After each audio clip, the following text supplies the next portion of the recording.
Assalamualaikum warahmatullahi wabarakatuh. Selamat sore Sobat Green Campus serta pemirsa setia Nuansa Ramadan dimanapun Anda berada. Berjumpa lagi dengan saya Muhammad Wisnu Setiawan. Sembari menanti waktu berbuka puasa, mari kita menyimak acara Nuansa Ramadan di studio SMA NU Al-Ma'ruf Kudus dalam acara Dialog Ramadan. Selamat menunaikan ibadah puasa dan selamat menyaksikan. Wassalamualaikum warahmatullahi wabarakatuh. Assalamualaikum warahmatullahi wabarakatuh. Waalaikumsalam warahmatullahi wabarakatuh. Alhamdulillahirabbil alamin. Wa bihi nasta'inu ala umurid dunya waddin. Wassalatu wassalamu ala asrofil anbiya wal mursalin Sayyidina wa maulana Muhammadin wa ala alihi wa sahbihi ajmain. Amma ba'd. Kepada pengurus BPPPMNU Sunan Ja'far Shadiq yang kami hormati, kepada Bapak Haji Anas Ma'ruf SAG MPDI, Kepala SMA NU Al-Ma'ruf Kudus yang kami hormati, kepada Bapak dan Ibu Wakil Kepala SMA NU Al-Ma'ruf Kudus yang kami hormati, kepada Bapak dan Ibu pendidik dan tenaga kependidikan SMA NU Al-Ma'ruf Kudus yang kami hormati, dan tak lupa seluruh siswa dan siswi SMA NU Al-Ma'ruf Kudus yang setia menonton podcast Nuansa Ramadan yang kami cintai dan yang kami banggakan. Serta tak lupa kepada para pemirsa, penonton setia channel YouTube SMA NU Al-Ma'ruf Kudus. Pada kali ini kita bertemu kembali dengan podcast Nuansa Ramadan yang selalu hadir di edisi Ramadan sebelumnya dan juga Ramadan kali ini. Semoga dalam keadaan sehat walafiat.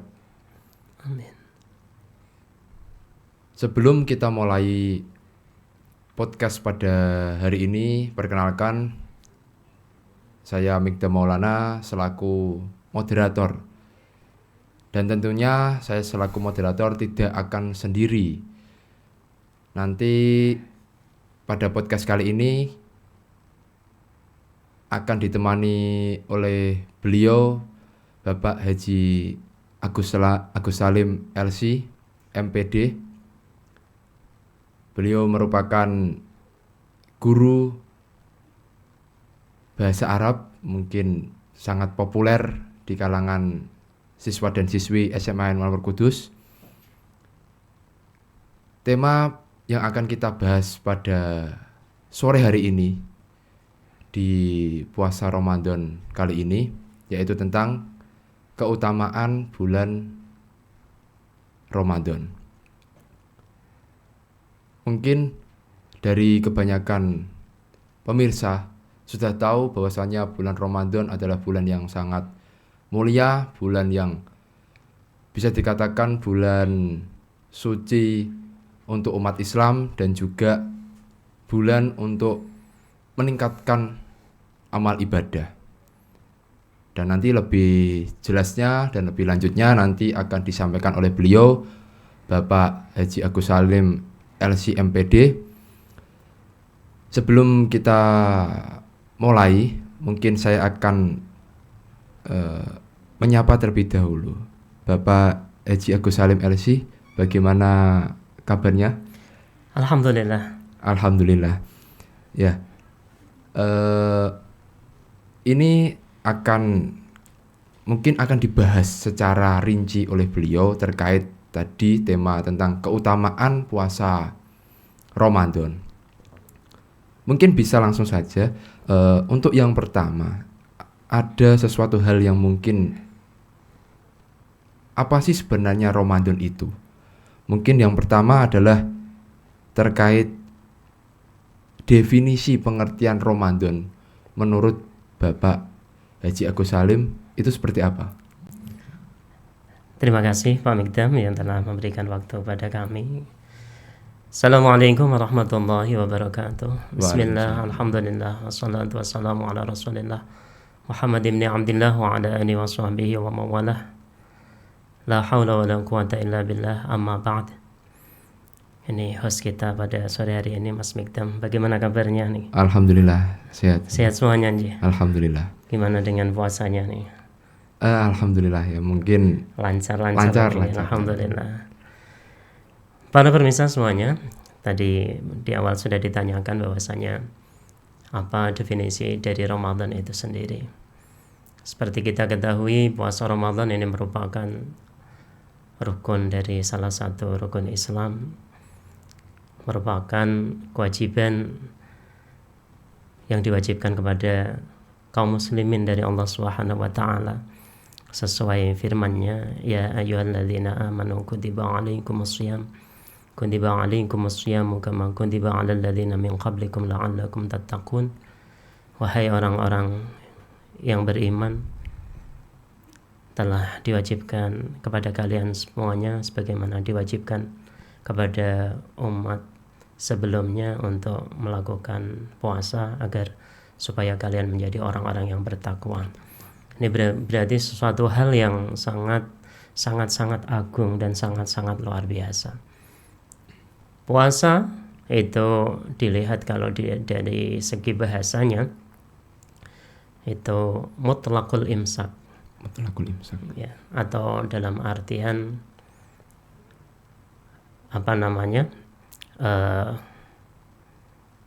imsak, menahan secara menyeluruh.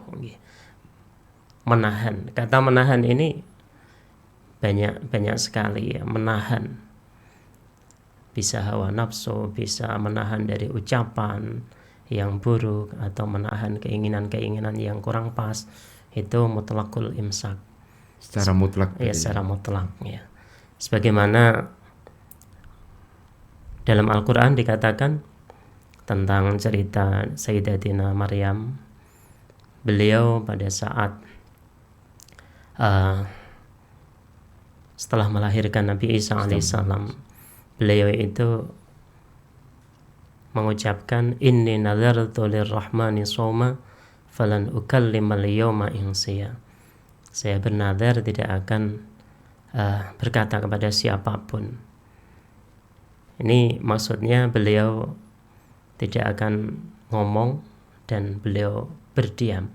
Ini juga dikatakan dikatakan sebagai puasa secara bahasa.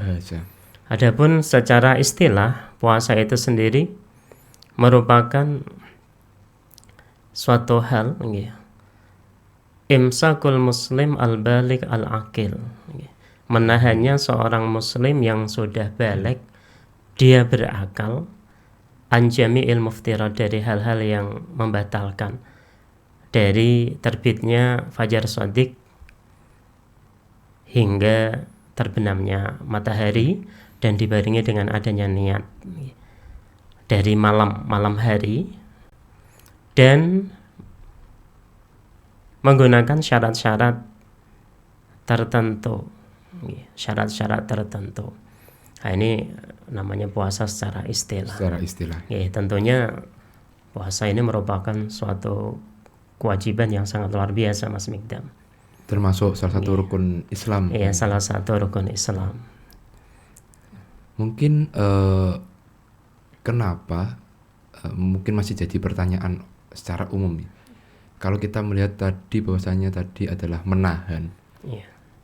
Mengapa bulan suci Ramadan sendiri itu disebut dengan bulan yang mulia dengan adanya puasa tersebut? Kemuliaan bulan suci Ramadan ini gara-gara ada sebab yang sangat luar biasa. Menurut Dr. Abdurrahman Al-Adawi, beliau menyebutkan bahwasanya kemuliaan bulan Ramadan ini sebab di dalamnya adanya diturunkannya Al-Quran. Jadi Al-Quran itu sendiri merupakan kalamullah. Kalamullah ini merupakan firman Allah yang tidak sembarangan dan diturunkan tentunya di tempat, di waktu yang sangat luar biasa. Sangat luar biasa. Makanya kemuliaan Ramadan ini tertarik dengan adanya diturunkannya Al-Quran di dalam bulan tersebut. Oh, bisa disebut dengan peringatan nuzulul Quran tadi. Iya, termasuk itu di mana Al-Quran itu diturunkan oleh Allah ila sama'id dunya dalam bentuk semuanya. Kemudian diturunkan ke Rasulullah berangsur-angsur selama kurun waktu kurang lebih 23 tahun. 23 tahun. Makanya bulan Ramadan ini menjadi mulia dikarenakan di dalamnya diturunkan firman-firman Allah Subhanahu wa taala. Begitu Mas begitu.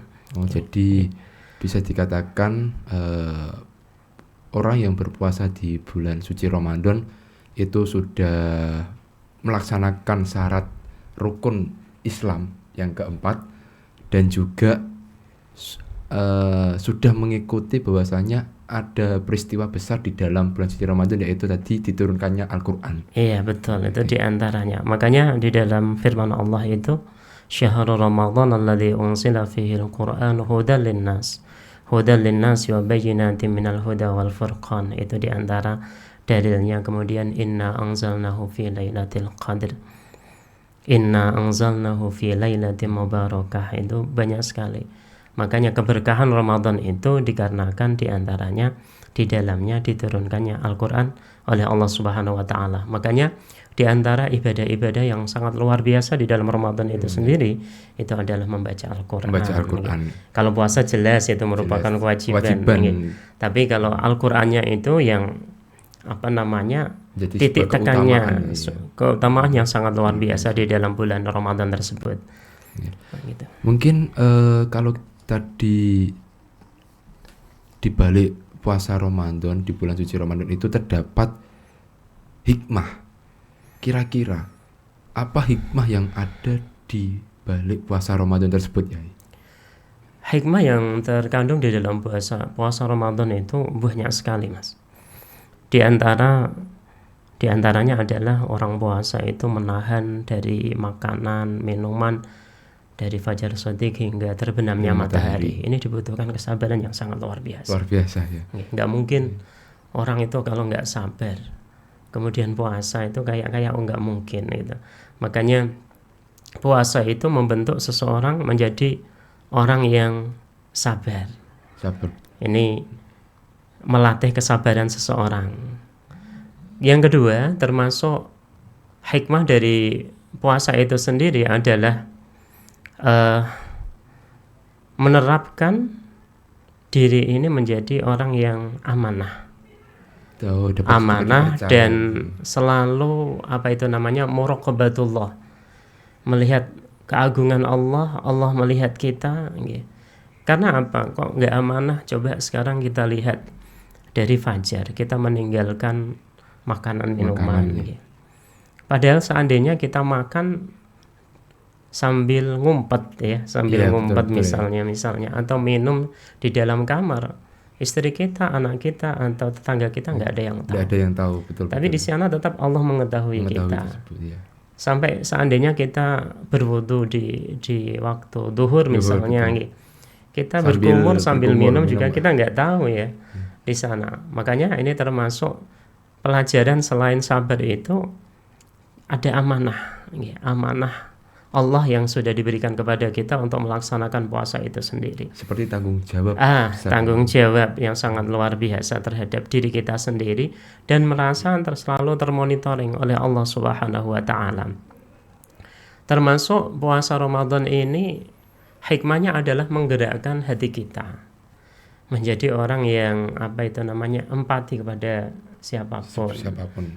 Ini karena kita posisinya lapar, melihat orang lapar itu akhirnya juga tergerak.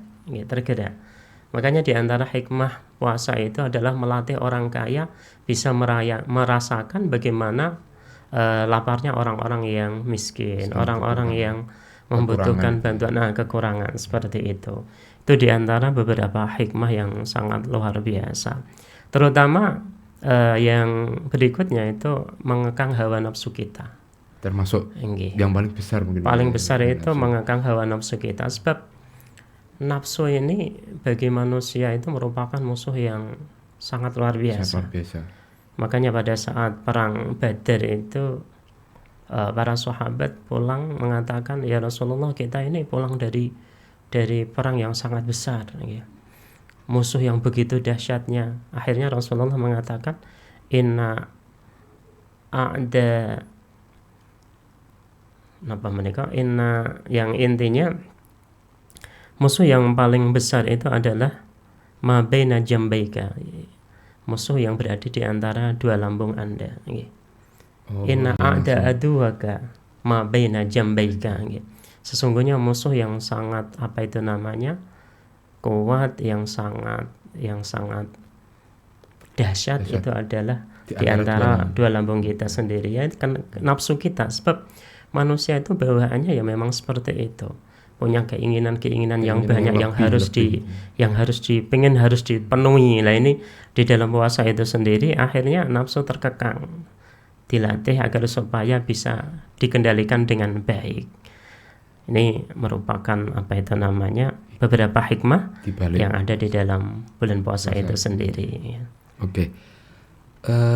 Mungkin tadi ada satu hal yang saya ingin tanyakan terkait menahan dari fajar shodiq hingga terbenamnya matahari. Kalau rata-rata di Indonesia sendiri itu kurang lebih hampir 13 jam. Iya, betul.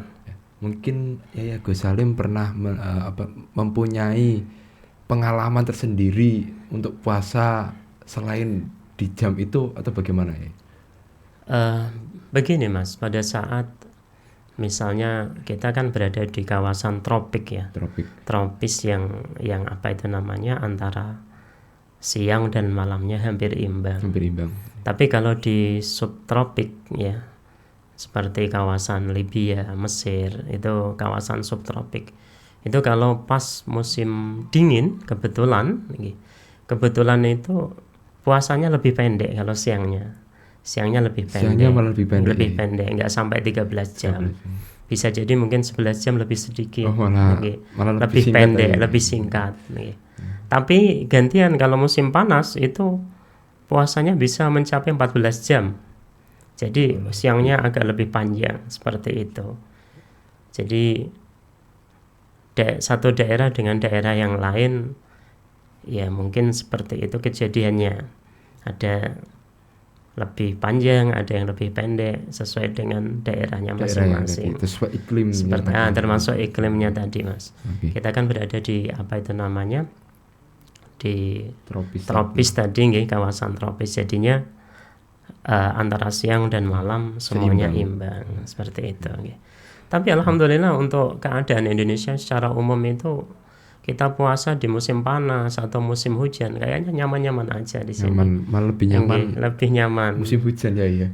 Karena mungkin cuaca adem betul ya. Ya, setelah tadi kita mengetahui dari penjelasan Bapak Haji Agus Salim terkait hikmah puasa Ramadan, kira-kira amalan-amalan apa saja yang perlu kita tingkatkan, yang perlu kita gapai agar di puasa bulan Ramadan tahun ini itu menjadi sesuatu hal yang berbeda dari tahun-tahun sebelumnya ya? Amalan-amalan yang bisa kita laksanakan selain memang itu kewajiban puasa, yakni Qiyamul Lail, Mas. Qiyamul Lail ini terutama pada 10 malam hari yang terakhir di bulan Ramadan itu kita gaspol ibaratnya. Untuk ibadah lebih giat ya. Lebih giat lagi Qiyamul Lail. Kalau kita di Indonesia Qiyamul Lail itu ya kayaknya masih biasa-biasa, tapi orang-orang Arab itu kalau sudah Qiyamul Lail itu 2 rakaat. Tapi 1 rakaatnya setengah juz. Masya Allah, 2 rakaat tapi 1 rakaatnya setengah juz. Jadi 2 rakaat itu 1 juz.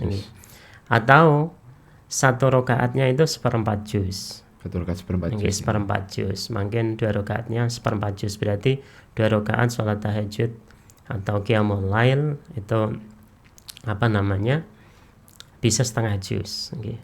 Jadi qiyamul lail ini tidak harus tahajud. Misalnya orang itu kalau setelah selesai dia tidur dulu, tahajud oke. Tapi semalaman dia belum tidur, dia bisa qiyamul lail. Qiyamul lail itu bisa sholat tasbih, sholat atau membaca hajat, Al-Quran nggih. lagi.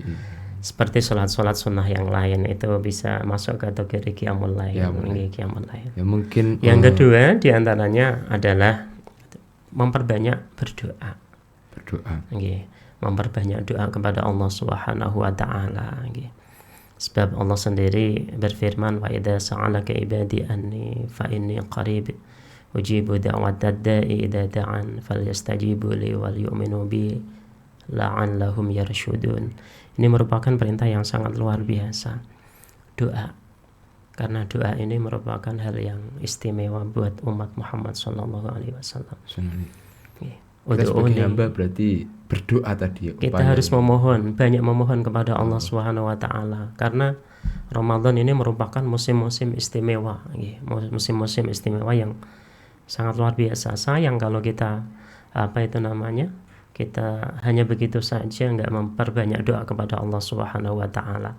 Kemudian termasuk amalan di dalam bulan Ramadan itu adalah iktikaf, apalagi kalau sudah memasuki 10 malam yang terakhir di bulan Ramadan. Tapi ini adat iktikaf di Indonesia, di kalangan kita ini kayaknya masih minim. Berbeda mungkin. Mungkin iktikafnya untuk anak-anak remaja itu jagongan ya. Berbeda dengan orang-orang terdahulu. Kemudian yang keempat di antara amaliyah-amaliyah yang bisa kita laksanakan di dalam bulan Ramadan itu adalah al-jud. Lomo atau memberi. Iya, suka memberi. Kemudian qiraatul Quran, membaca Al-Quran. Sampai seperti Sayyidatina Aisyah radhiyallahu anha itu pada saat masuk ke dalam bulan Ramadan itu dari pagi sampai menjelang maghrib itu khatam satu Al-Quran. Masya Allah. Tiap hari seperti itu beliau, Sayyidatina Aisyah. Nah, ini kan berarti suatu hal yang sangat luar biasa. Seperti Imam Malik itu pada saat masuk Ramadan, semua pembelajaran yang beliau lakukan itu ditinggalkan. Beliau fokus membaca Al-Quran dari mushaf. Padahal beliau kan sudah hafal Quran ya. Tapi beliau fokus membaca Quran. Pelajaran semuanya ditinggalkan. Termasuk ulama-ulama zaman dahulu seperti Imam Syafi'i sendiri. Itu pagi, siang hari 1 juz, malam hari 1 juz. Siang hari 1 juz, malam hari 1 juz. Berarti kalau itu 30 hari, dalam 1 bulan 60 kali. Nah, ini kalau kita melihat semangat yang dimiliki oleh para ulama-ulama terdahulu itu sangat luar biasa. Kadang kita malu.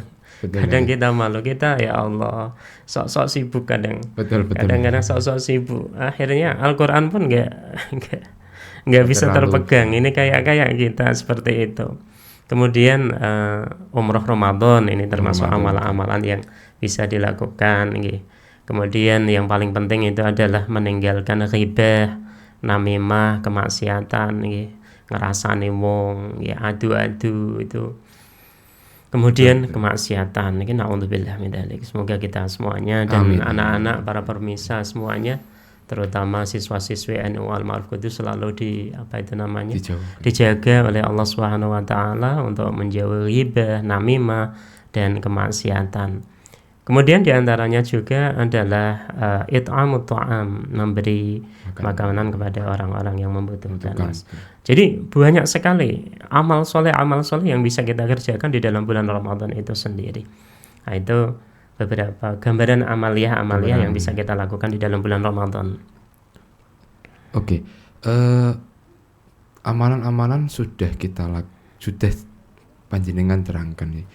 Mungkin untuk menjaga tentang puasa itu sendiri agar bisa berbobot di hadapan Allah Subhanahu wa taala itu dengan cara yang bagaimana ya? Yang pertama tentunya ikhlas ya. Ikhlas. apa yang kita lakukan itu betul-betul karena Allah Subhanahu wa taala. Yang kedua, harus kita laksanakan puasa itu sesuai dengan syarat dan rukunnya. Sesuai dengan syarat dan rukunnya. SOP-nya SOP-nya, harus betul. kita apa itu namanya laksanakan. Betul.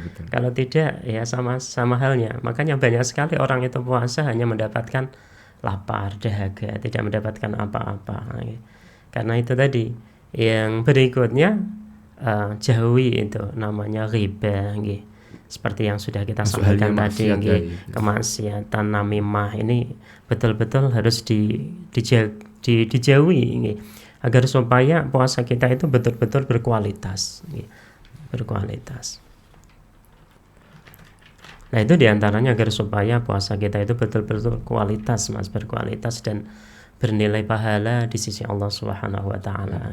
Termasuk tadi mungkin ada satu hal di mana kalau kita berpuasa itu menyehatkan. Ini termasuk menyehatkan, enggak cuma secara fisik tapi rohani kita juga sehat itu puasa. Karena tadi mungkin dari fajar sampai pola makan itu sudah tertata dengan baik ya. Sebetulnya apa itu namanya puasa? Allah itu kalau memerintahkan sesuatu pasti di sana ada hikmah yang sangat luar biasa. Hikmahnya. Ada hal yang sangat luar biasa. Di antara menurut para ahli itu pada saat orang itu dalam keadaan lapar, sel-sel dalam tubuh kita itu kan ada yang mati ya, Mas. Betul. Pada saat kita puasa itu sel-sel yang mati itu dimakan oleh sel-sel yang lainnya, akhirnya ada regenerasi cepat, lebih cepat daripada orang yang tidak puasa. Jadi regenerasi sel di dalam tubuh itu terjadi lebih cepat pada saat orang itu berpuasa. Itu hikmahnya. Kemudian diantaranya puasa itu juga dalam 11 bulan kan kita kebanyakan makan terus puasa. Betul. Itu perlu juga ada istirahatnya. Betul. Dalam bulan Ramadan. Nah itu sebetulnya dalam bulan Ramadan itu Allah menata kembali organ dalam tubuh kita ini. Recovery berarti. Recovery. Jadi ini merupakan suatu hal yang sangat luar biasa. Jadi kalau ada orang Islam, kalau puasa ini malah rekoso, ini keliru justru. Kita mau direcovery oleh Allah Subhanahu wa taala menjadi manusia baru yang lebih sehat, yang lebih baik, malah disikapi seperti hal itu kan ya salah sebetulnya. Betul. Nah, ini pelajaran puasa memang luar biasa. Mungkin tadi kalau kita sudah berbicara terkait puasa yang berbobot di hadapan Allah Subhanahu wa taala, mungkin satu hal yang akan saya sampaikan, apakah puasa Ramadan itu sebagai penebus dosa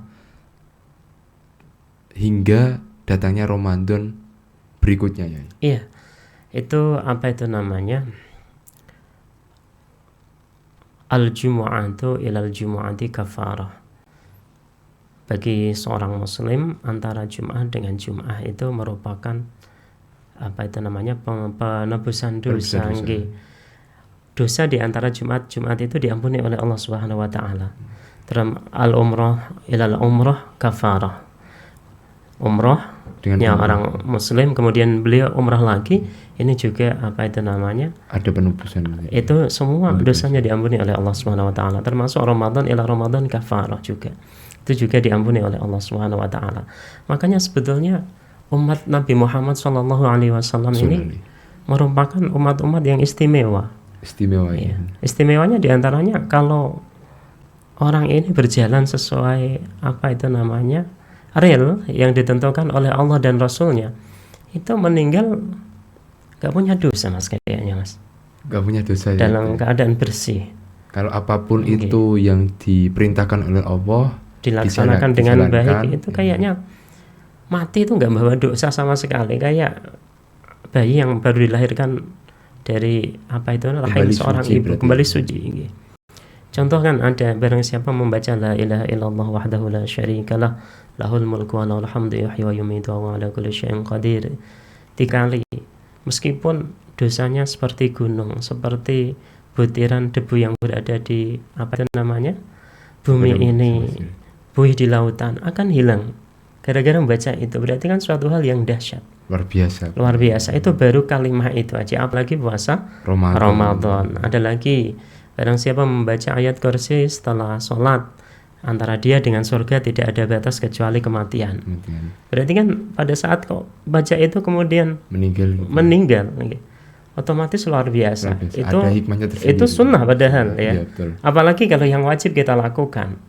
Ini kan otomatis merupakan suatu hal yang luar biasa. Ya.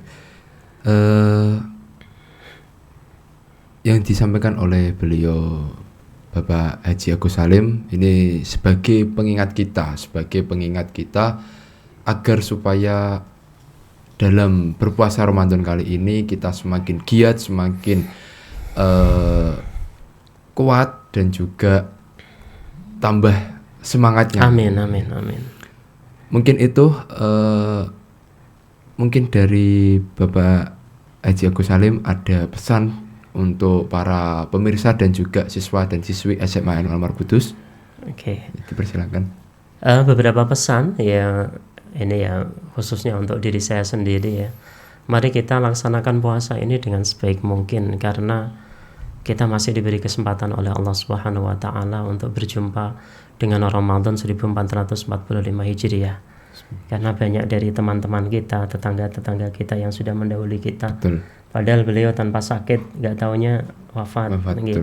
Ini nggak bisa menemui bulan Ramadan. Ini merupakan kesempatan yang sangat-sangat istimewa buat kita. Oleh karena itu, mari kita gunakan dengan sebaik-baiknya.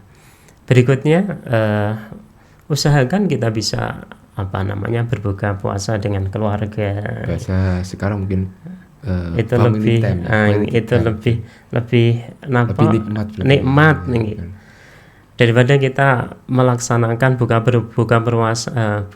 puasa dengan teman-teman di suatu tempat, ini kadang kalau tempatnya itu banyak mungkin antri, betul. Yang kedua, sholat maghrib itu waktunya kan sangat mepet. Jadi kalau kayaknya tambah ribet di situ, kemungkinan untuk sholat maghribnya itu terlalu mepet akhirnya.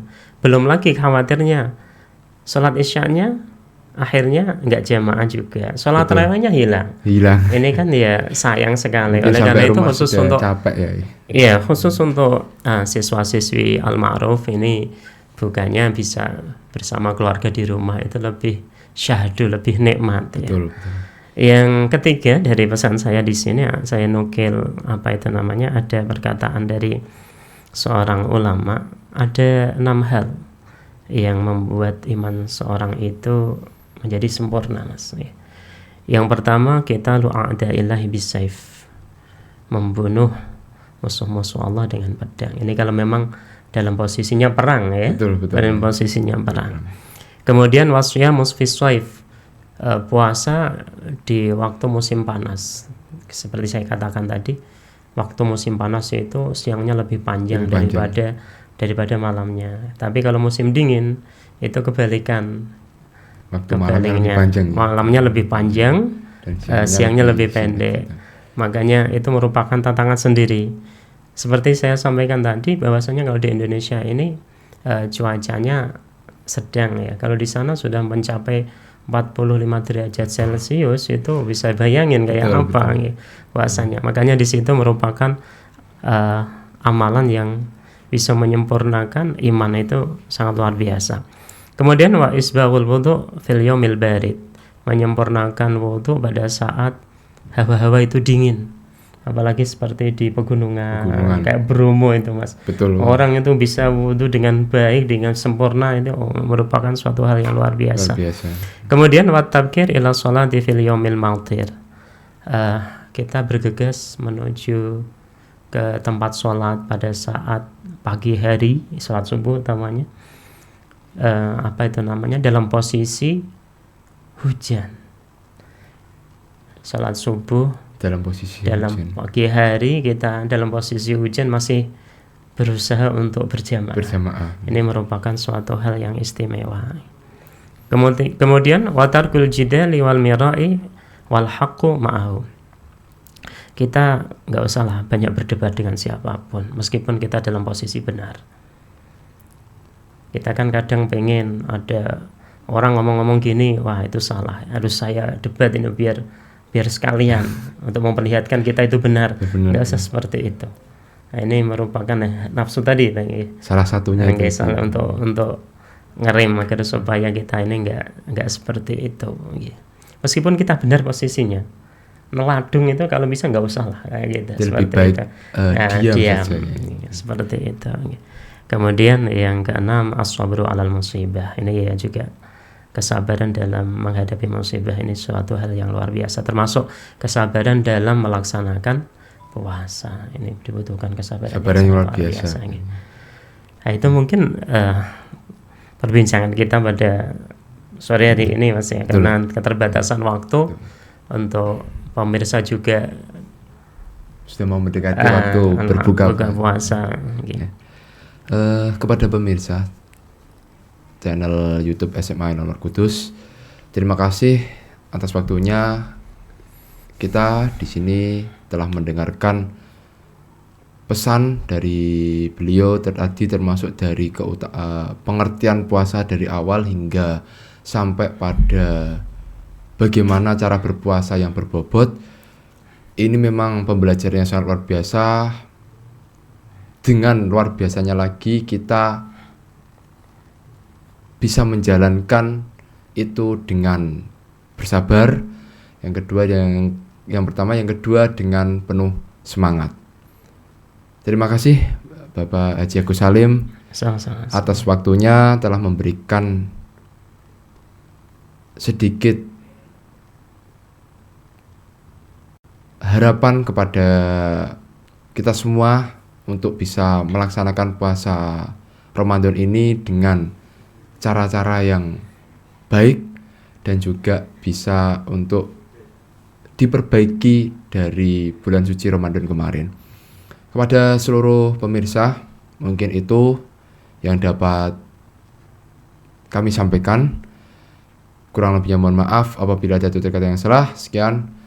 Allahul muwaffiq ila aqwamit thoriq. Wassalamualaikum warahmatullahi wabarakatuh. Waalaikumsalam warahmatullahi wabarakatuh. Assalamualaikum warahmatullahi wabarakatuh. Bismillahirrahmanirrahim. Alhamdulillahirabbil alamin wa bihi nasta'inu ala umurid dunya waddin. Wassalatu wassalamu ala asrafil anbiya'i wa imamil mursalin sayyidina wa maulana Muhammadin. La haula wa la quwata illa billahil aliyyil azim. Amma ba'du. Para pemirsa setia YouTube SMA NU Al-Ma'ruf Kudus dimanapun kalian berada, semoga kita senantiasa diberikan kesehatan oleh Allah Subhanahu wa Ta'ala. Amin ya Rabbal Alamin. Masih bersama kami dalam nuansa Ramadan SMA NU Al-Ma'ruf Kudus di studio SMA NU Al-Ma'ruf Kudus. Mari kita mendengarkan kembali ngaji bareng oleh Kiai Haji Bahauddin Nur Salim atau Gus Baha. Semoga kita mendapatkan barokah dari ilmu yang bermanfaat fi dunya wal akhirah. Selamat mendengarkan dan selamat menyimak. Wallahul muwaffiq ila aqwamit thoriq. Wassalamualaikum warahmatullahi wabarakatuh. Ya karena ya dunia ini nggak pernah jelas. Makanya nabi saja berdoa apa ya muqallibal qulub tsabbit qalbi ala dinik. Dat yang membolak-balikkan hati. Karena kayak apa kita mencintai Indonesia, mencintai masyarakat Indonesia. Tapi kayak apa kalau kamu sudah datang ke Singapura, orang Singapura dinamis terus gerutu. Orang Indonesia itu pemalas, tidak kayak orang Singapura, dinamis maju. Tapi kalau urip di Singapura gak gelem. Tapi di Indonesia men gerutu, orang Indonesia tidak kayak orang Singapura. Cara aku nak ngomong ngono gak usah urip di Indonesia, kalau urip di budi Singapura. Islam Indonesia gak mutu kayak di Timur Tengah, jubahan semua gini-gini. Enggak ana wong goblok iso ngaji jubahan ya dekne ra trimo goblok jubahan. Angel ngadepi wong lu angel. Lah terus kon piye? Sing biasa wae koyo kula jenengan wis biasa. Suwe ngaji-ngaji wae turu-turu, suwe mangan-mangan wis biasa wae. Dinuna dinul aja, agama kita, agamanya orang lugu. Penting hubungannya dengan Allah spesial bahwa kita yakin hidup kita namun bergantung kepada Allah Subhanahu wa taala dan kita selalu nyifati Allah nikmal maula wa ni'man nasir. Selagi Tuhannya Allah pasti kita ditolong. Apapun kondisi Indonesia, Tuhan kita tetap Allah, tetap ditolong.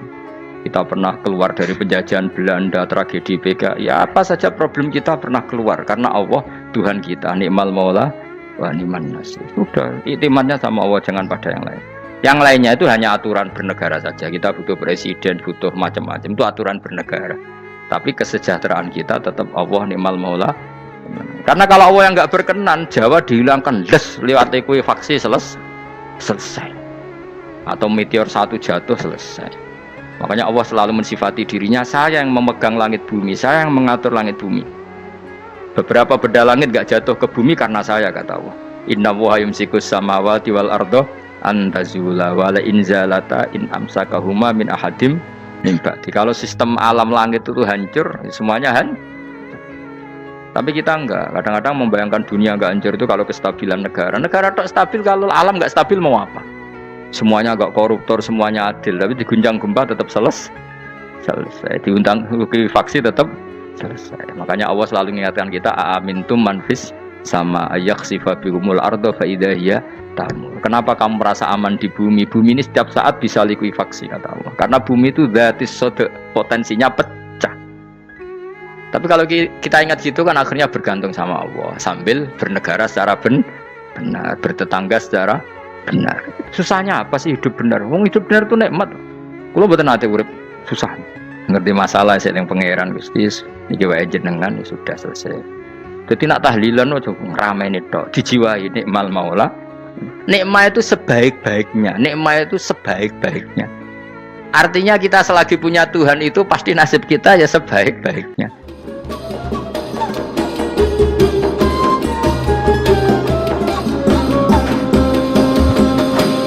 Pokoknya sing ora apal Quran lah, ibu-ibu apal. Yo syaratnya. Terus sing ora apal ibu-ibu apal kudu apal ayat iki. Paling gak yo apal maknane. Ya tak wacana sitok-sitok. Summa aurasna, manan kemudian saya kasihkan. Karena anak dimaknani waris itu kan kesane sing ngekeki mati. Adalah Allah ora mungkin mati. Mulane Imam Suyuti urun atoina, manane aurasna iku atoina paring. Kok nak dimaknani waris kesane kan yang memberi mati. Padahal pangeran ra bakal mati. Ono Imam Suyuti. Cara aku niku wong Isra kabeh nama maksudnya ora ngono. Mulane aurasna mek dekne diganti apa? Atoina. Ya agak ulama dadi ra roh karepe. Nak kula ora karepe aurasna iku kan waris. Waris kesane kan mati. Terus dekne urun atoina. Terus Alkitab itu kitab apa saja, Injil ya kitab, ya kan Alkitab. Lah kuwatir darani Injil, dekne maksud itu urun Al-Qur'an. Wis bener to iki? Paham ya? Gue tak warai dadi wong alim ya. Wis bener. Ya salim berarti. Soleh boyong cara santri soleh boyong. Soleh. Nah, ayat ini menurut saya bukti bahwa kita pasti benar ya. Terus kita ini kelompok ahli sunnah napa? Wal jamaah itu pasti benar. Meskipun secara personal kita salah, tapi mazhab kita pasti benar. Ya apa ayat ini? Kan jelas ayatnya. Kemudian kitab ini, Al-Quran ini tak kasihkan orang-orang yang kami pilih. Orang dipilih Allah itu kan kelas super. Ya kan? Allah yang milih loh, bukan sekedar lembaga negara. Allah yang milih, itu kan berarti super. Tapi kemudian orang super itu uniknya Allah bilang, faminhum dzalimul linafs. Orang yang saya pilih itu kemudian ada yang kelakuannya itu kurang ajar, zalim. Sekarang pertanyaannya, orang yang dolim itu bagian dari yang dipilih apa keluar dari yang dipilih? Keluar bagian apa keluar? Bagian. Makanya cara ahli sunnah, wong fasik itu keluar dari Islam. Mergo minhum rujuke je alladinas tofaina. Paham ya, mulane kira usah terprovokasi wong-wong. Wong nek zina ra Islam, dosa gede ra Islam, nyekel patok kuburan ra Islam, dikeris ra Islam. Iku keliru. Wong Allah dhewe dawuh kemudian Quran ini tak kasihkan sama orang-orang yang kami pilih. Lah yang kami pilih itu ada yang berstatus dolim. Artinya yang dolim pun masih berkategori yang kami pilih. Artinya minimal tidak keluar dari nopo Islam. Itu kan normal. Misalnya saya sebagai pelatih milih 11 pemain. Ya tentu setelah di lapangan ono sing dolim kan. Mau ngamun tok. Mau kerobok tok. Tapi tetap dia pilihan kan. Tapi tentu nanti yang terbaik ya yang kerja keras, yang ngegulno, tapi kan tetap dia sudah pemain di dalam situ. Jadi jelas ya, makanya ya saya ulang lagi ya, tak latihan. Misalnya ja'an nasu, misalnya manusia itu datang faminhum zaidun, waminhum amrun, waminhum bakrun. Artinya ketika kata manusia itu pasti memasukkan zaid, amr, bakar. Orang-orang yang dipilih Allah itu ya siapa saja, yang penting kategorinya dipilih. Meskipun setelah dipilih Allah itu ada yang berstatus dolim. Nah kenapa tetap dipilih Allah? Ya karena dia punya status. Tak warai ya jadi wong alim. Anggap aja Lailatul Qadar. Ora usah darani ganjil. Sing darani ganjil ya sapa?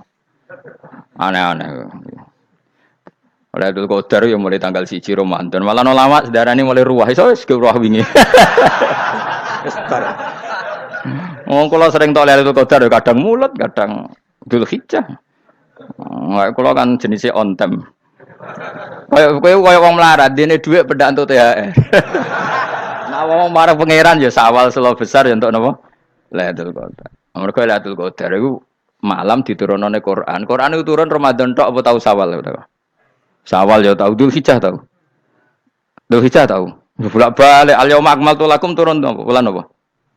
Dzulhijjah. Kowe ku mari amatir, itu angel terang. Sing darane Lailatul Qadar iku malam diturunne Quran. Quran turune iku pira? Ya macam-macam, ra Ramadan nggih bolak. Balik. Lah tapi ana kelas-kelas premium, ana kelas umum, sing kelas umum wis pokoke Ramadan. Sing ganjil, ganjilnya dipilih salah sitok. Dadi iku pembatasan apa? Nah, Quran dhewe turun coba surat paling terkenal, ayat paling terkenal al-yauma akmaltu lakum turun tanggal pira? Tanggal 9 Arafah Dzulhijjah haji wada. Padahal ta'rif Lailatul Qadar apa unzila fihil Quran. Ya tapi ilmu ini mari debat biasa. Umume wong ora takoki wong Gus nuzul Quran tanggal pira 17.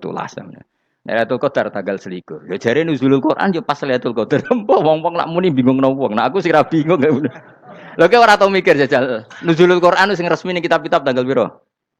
17. Lailatul Qadar tanggal. Padahal Lailatul Qadar disifati apa? Malam turune. Quran. Nek ora tau bingung ngono. Wong kadang ngirim wong goblok, wong kok ayeme ngono. Ora tau mikir. Aku gumun goblok-goblok. Dadi ana ilmu paradok barang ya tenang, ya santai. Padahal ya tak bedhek ya nuzul Quran tanggal piro sing resmi cara kitab-kitab. 17 Ramadan. Lailatul Qadar sing resmi 21 nganti 29. Terus Lailatul Qadar iku wulan apa? Wulan diturunkannya Al-Qur'an. Berarti tanggal piro?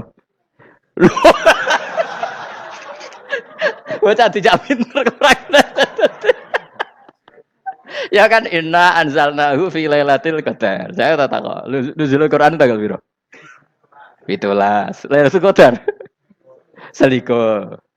Terus Lailatul Qadar ku malam diturunkannya Al-Qur'an turun tanggal 17. Berarti Lailatul Qadar tanggal ada dik. Ora tau iskal yo gumen mek wong-wong. Yo kok penak weh. Mulai dadi wong alim loro, Kang ora usah mari iskal. Ngaduk ditung bodho penak. Pokoke nuzul Quran nang piro Kang? 17. Lailatul Qadar selikur. Lho jare Lailatul Qadar pulang tujune Quran kok beda tanggale. Kan gak tau ge mikir. Alhamdulillah. Tang piroen? Lailatul Qadar tanggal piro? Saiki pinter. Tanggal piro, Bos? 17 berarti kelewat. Jadi ilmu itu kabeh bingung no kan. Ya biasa bingung. Mulane yang bodoh barokah. Barokah. Barokah. Kula cara ora dipilih pangeran nggih milih dadi wong bodoh, tapi wong pangeran milih kula dadi wong pinter dadi tak syukuri wae. Tapi kadang kula iri, wong bodoh iku iri. Modele penak urip ngono. Santai. Ya saiki ya Lailatul Qadar iku sifatnya apa? Inna anzalnahu fi lailatul. Normalnya kan ainu nuzulil Quran jo ainu lailatul qadar. Berarti tanggal piro? Dorawade ta. Innalillahi wa inna ilaihi raji'un. Kita warai ilmu cara wong alim. Meskipun sampean boleh bantah siji yo kadang keterbatasan ilmu. Nomor loro hasud, bantah kan sebabnya macam-macam. Hasud, nomor telu bantah gue kegiatan. Kayak wong kuliah nak gak kritis kan darani ra pinter. Jadi cocoklah ya kudu bantah. Engko khas-khasan cerdas apa? Nomor 4, bantahan itu sifatnya wong wedok. Menang kalah protes. Berarti kowe ora lanang berarti wedok, tukang protes wedok. Nomor 5, bantah itu berarti dia punya keiskalan tapi gak bisa keluar dari keiskalan itu. Jadi problem Anda ditimbangkan ke saya, itu ya ora sopan. Problem-problemnya dhewe kok ditimbangkan ke saya. Begini terang hukumnya Allah Ta'ala itu ada yang berstatus itu lugu. Lugu itu ya lugu ummi. Karena agama ini memang ummi. Ummi itu lugu. Sehingga agama ini tidak perlu diterangkan. Ketika Abu Hanifah, agama ini ketika datang, itu orang lugu. Lugu itu murni. Murni itu proporsional. Sehingga sifat ummi itu baik. Misalnya saya bilang gini, rumah awas kena keliru. Kalau kamu sholat itu batal kalau makan. Itu ukurannya 1 upo apa 1 piring? 1 upo kan? Itu sudah batal. Terus kalau saya bilang gini, Jong nak tamu gak imangan, itu 1 piring tak 1 upo. Ndak jawab ya? 1 piring. Orang iso misal, tak keimangan gue 1 upo.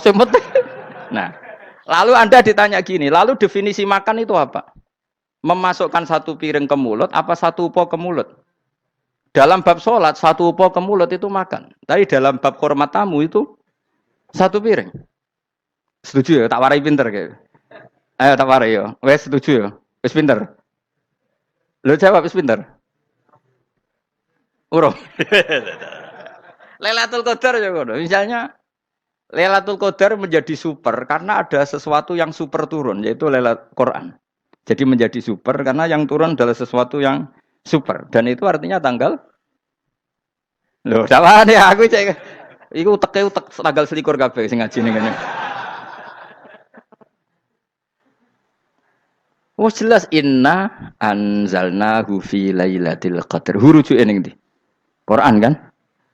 Wa ma adraka ma lailatul qadar. Lailatul qadri khairum min alfi syahr.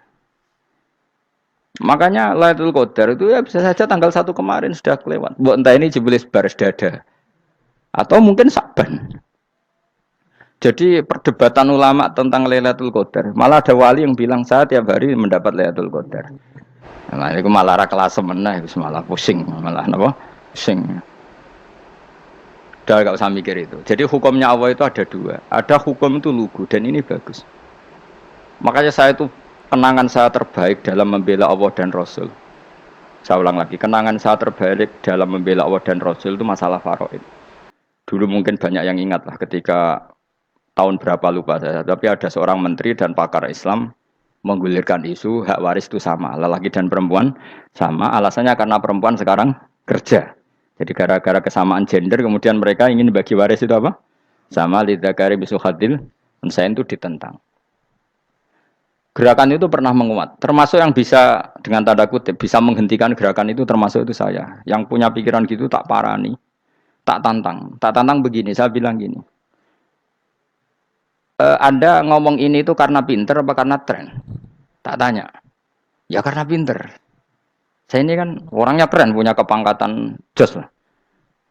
Ya kepangkatan jos, kepangkatan dunia, mesti cara pangeran bojos ora ya ora.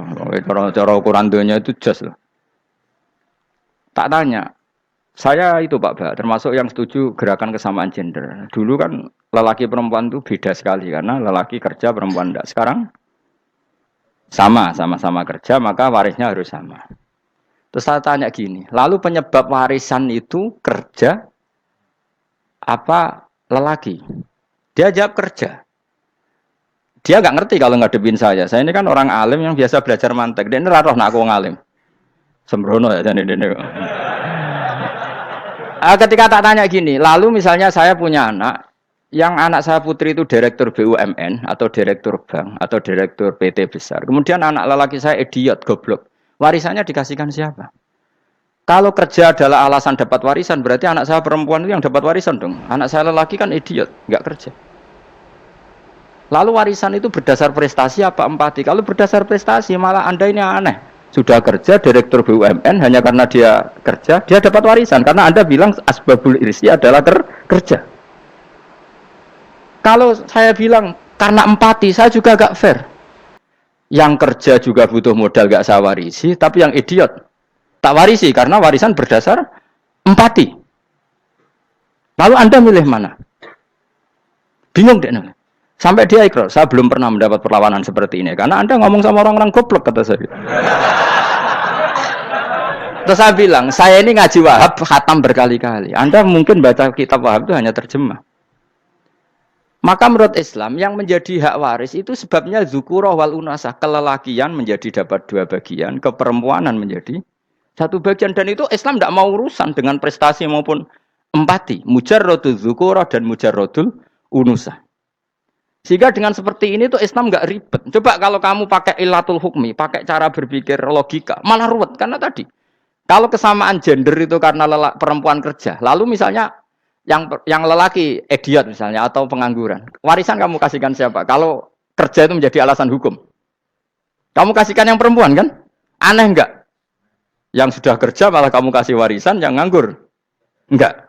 Berarti berdasar prestasi atau berdasar empati. Kalau kamu dapat warisan, idiot dulu dong. Idiot dulu, goblok dulu, kecelakaan dulu, baru dapat warisan karena dapat empati. Yang sudah PNS enggak perlu dapat warisan karena sudah juga ruwet. Fikih seperti ini ruwet enggak? Ruwet.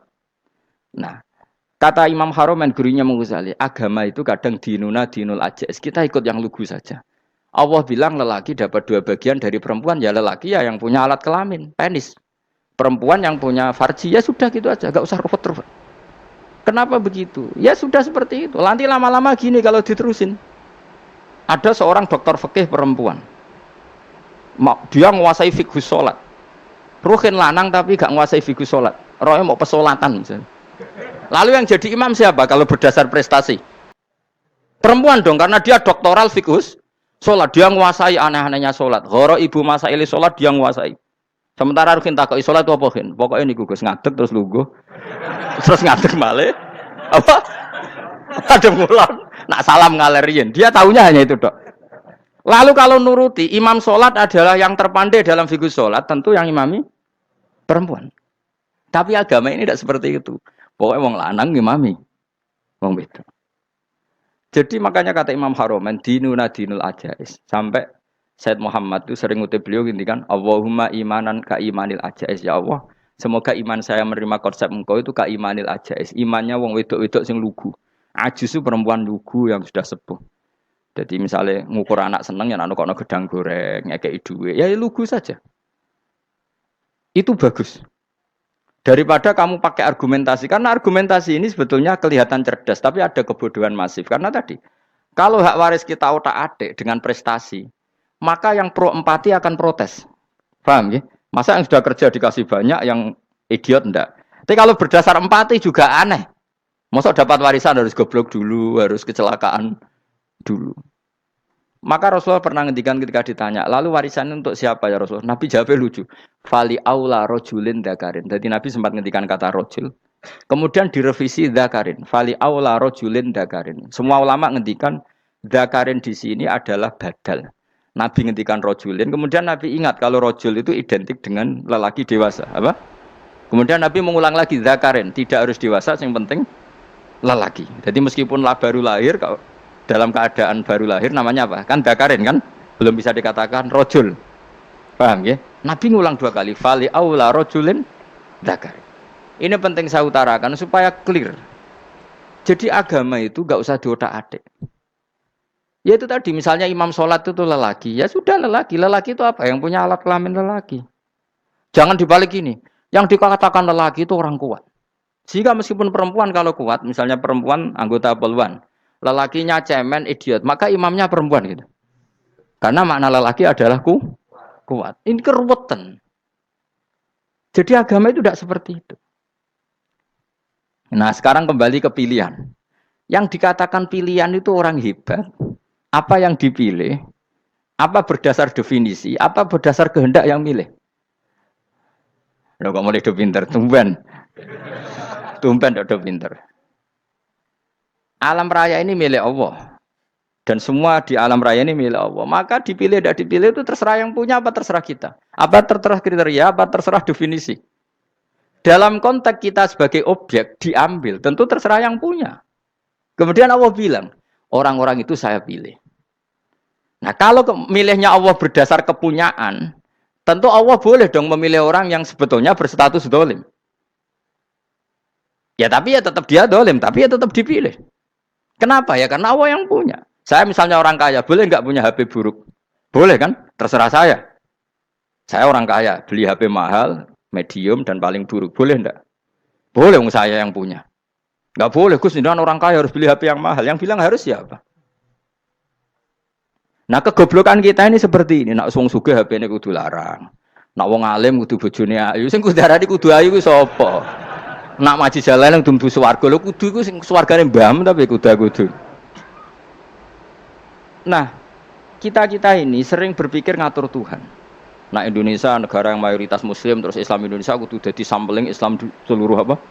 Dunia. Ya ora usah sombong ngono, ya keben mayoritas juga wonge kakean ngono ae, ora perlu GR jadi sampling percontohan Islam internasional, ora perlu ngono. Lah misalnya terus dadi contoh misalnya nang Masjid Haram niru Jumatan ning Indonesia berangkat mbek do rokokan. Bariku tekike diusep-usepno ning pojok pager. Lah misalnya wong Mekah terus do ngono kabeh karena mencontoh Islam Indonesia. Kacau gak? Ora usah GR ngono biasa wae. Napa? Biasa wae. Terus misalnya mencontoh Islam Indonesia, Indonesia nak ziarah Wali Songo terus tahlilan nunggu nganti setengah jam. Lah terus raudhah dikepung ngono rak macet Mekah Madinah. Mergo agar ziarah Nabi terus lungguh apa? Sak jam. Nak ning wali sak jam ning Nabi 2 jam lah kira-kira gitu. Ya malah nganyak Kanjeng Nabi tuh. Nabi sekaruan afdhalul khalqi mbok dongakno wa maghfir lahu warhamhu. Iku malaikat sak langit misah. Ya Nabi kok dongakno di sepuro. Kowe tapi ya butuh sepuro. Enggak boleh doakan Nabi gitu, enggak boleh. Allahumma sholli ala sayyidina Muhammad wa ala alihi. Enggak boleh pakai ighfir lahu. Masalah kita tahlilan apalem donga iku terus kamu gunakan. Ya misalnya terjadi percontohan Islam dunia terus Nabi kapundhut ditalkin, nek ditakoki waman rabbuka piye. Terus Nabi warai waman nabiyuka. Mesti Nabi yo pro, lah aku Nabi coba takoki. Jadi kita ini sering kumo luhur karena kita mayoritas terus jadi percontohan Ora usah ngono. Paham ya napa? Ndak usah ngono, mayoritas sae, tapi ora usah GR jadi apa? Percontohan internasional. Mungkin kalau masalah Islam damai ya bagus. Tapi itu kan tidak hanya Indonesia. Di mana-mana yang Islam damai juga banyak. Dan yang tukaran juga banyak. Toh yang tukaran nggak pernah maklumatkan diri ini percontohan janda. Ya biasa saja. Saya ulang lagi ya. Maka menurut saya nggak akan benar pendapat Khawarij atau pendapat Islam yang keras bahwa orang dosa besar itu keluar dari Islam. Karena ketika Allah mengatakan, kemudian aku pilihkan kitab ini, tak kasihkan orang-orang yang saya pilih. Itu diantara yang pertama adalah meskipun mereka sebagian tetap zalim. Artinya tetap zalim itu tidak menjadi dia keluar dari status Islam. Paham ya? Sekarang saya tanya, yang dikatakan warga Indonesia itu siapa? Ya siapapun yang bergeografis di Indonesia, lahir sebagai akte Indonesia, saya orang Indonesia.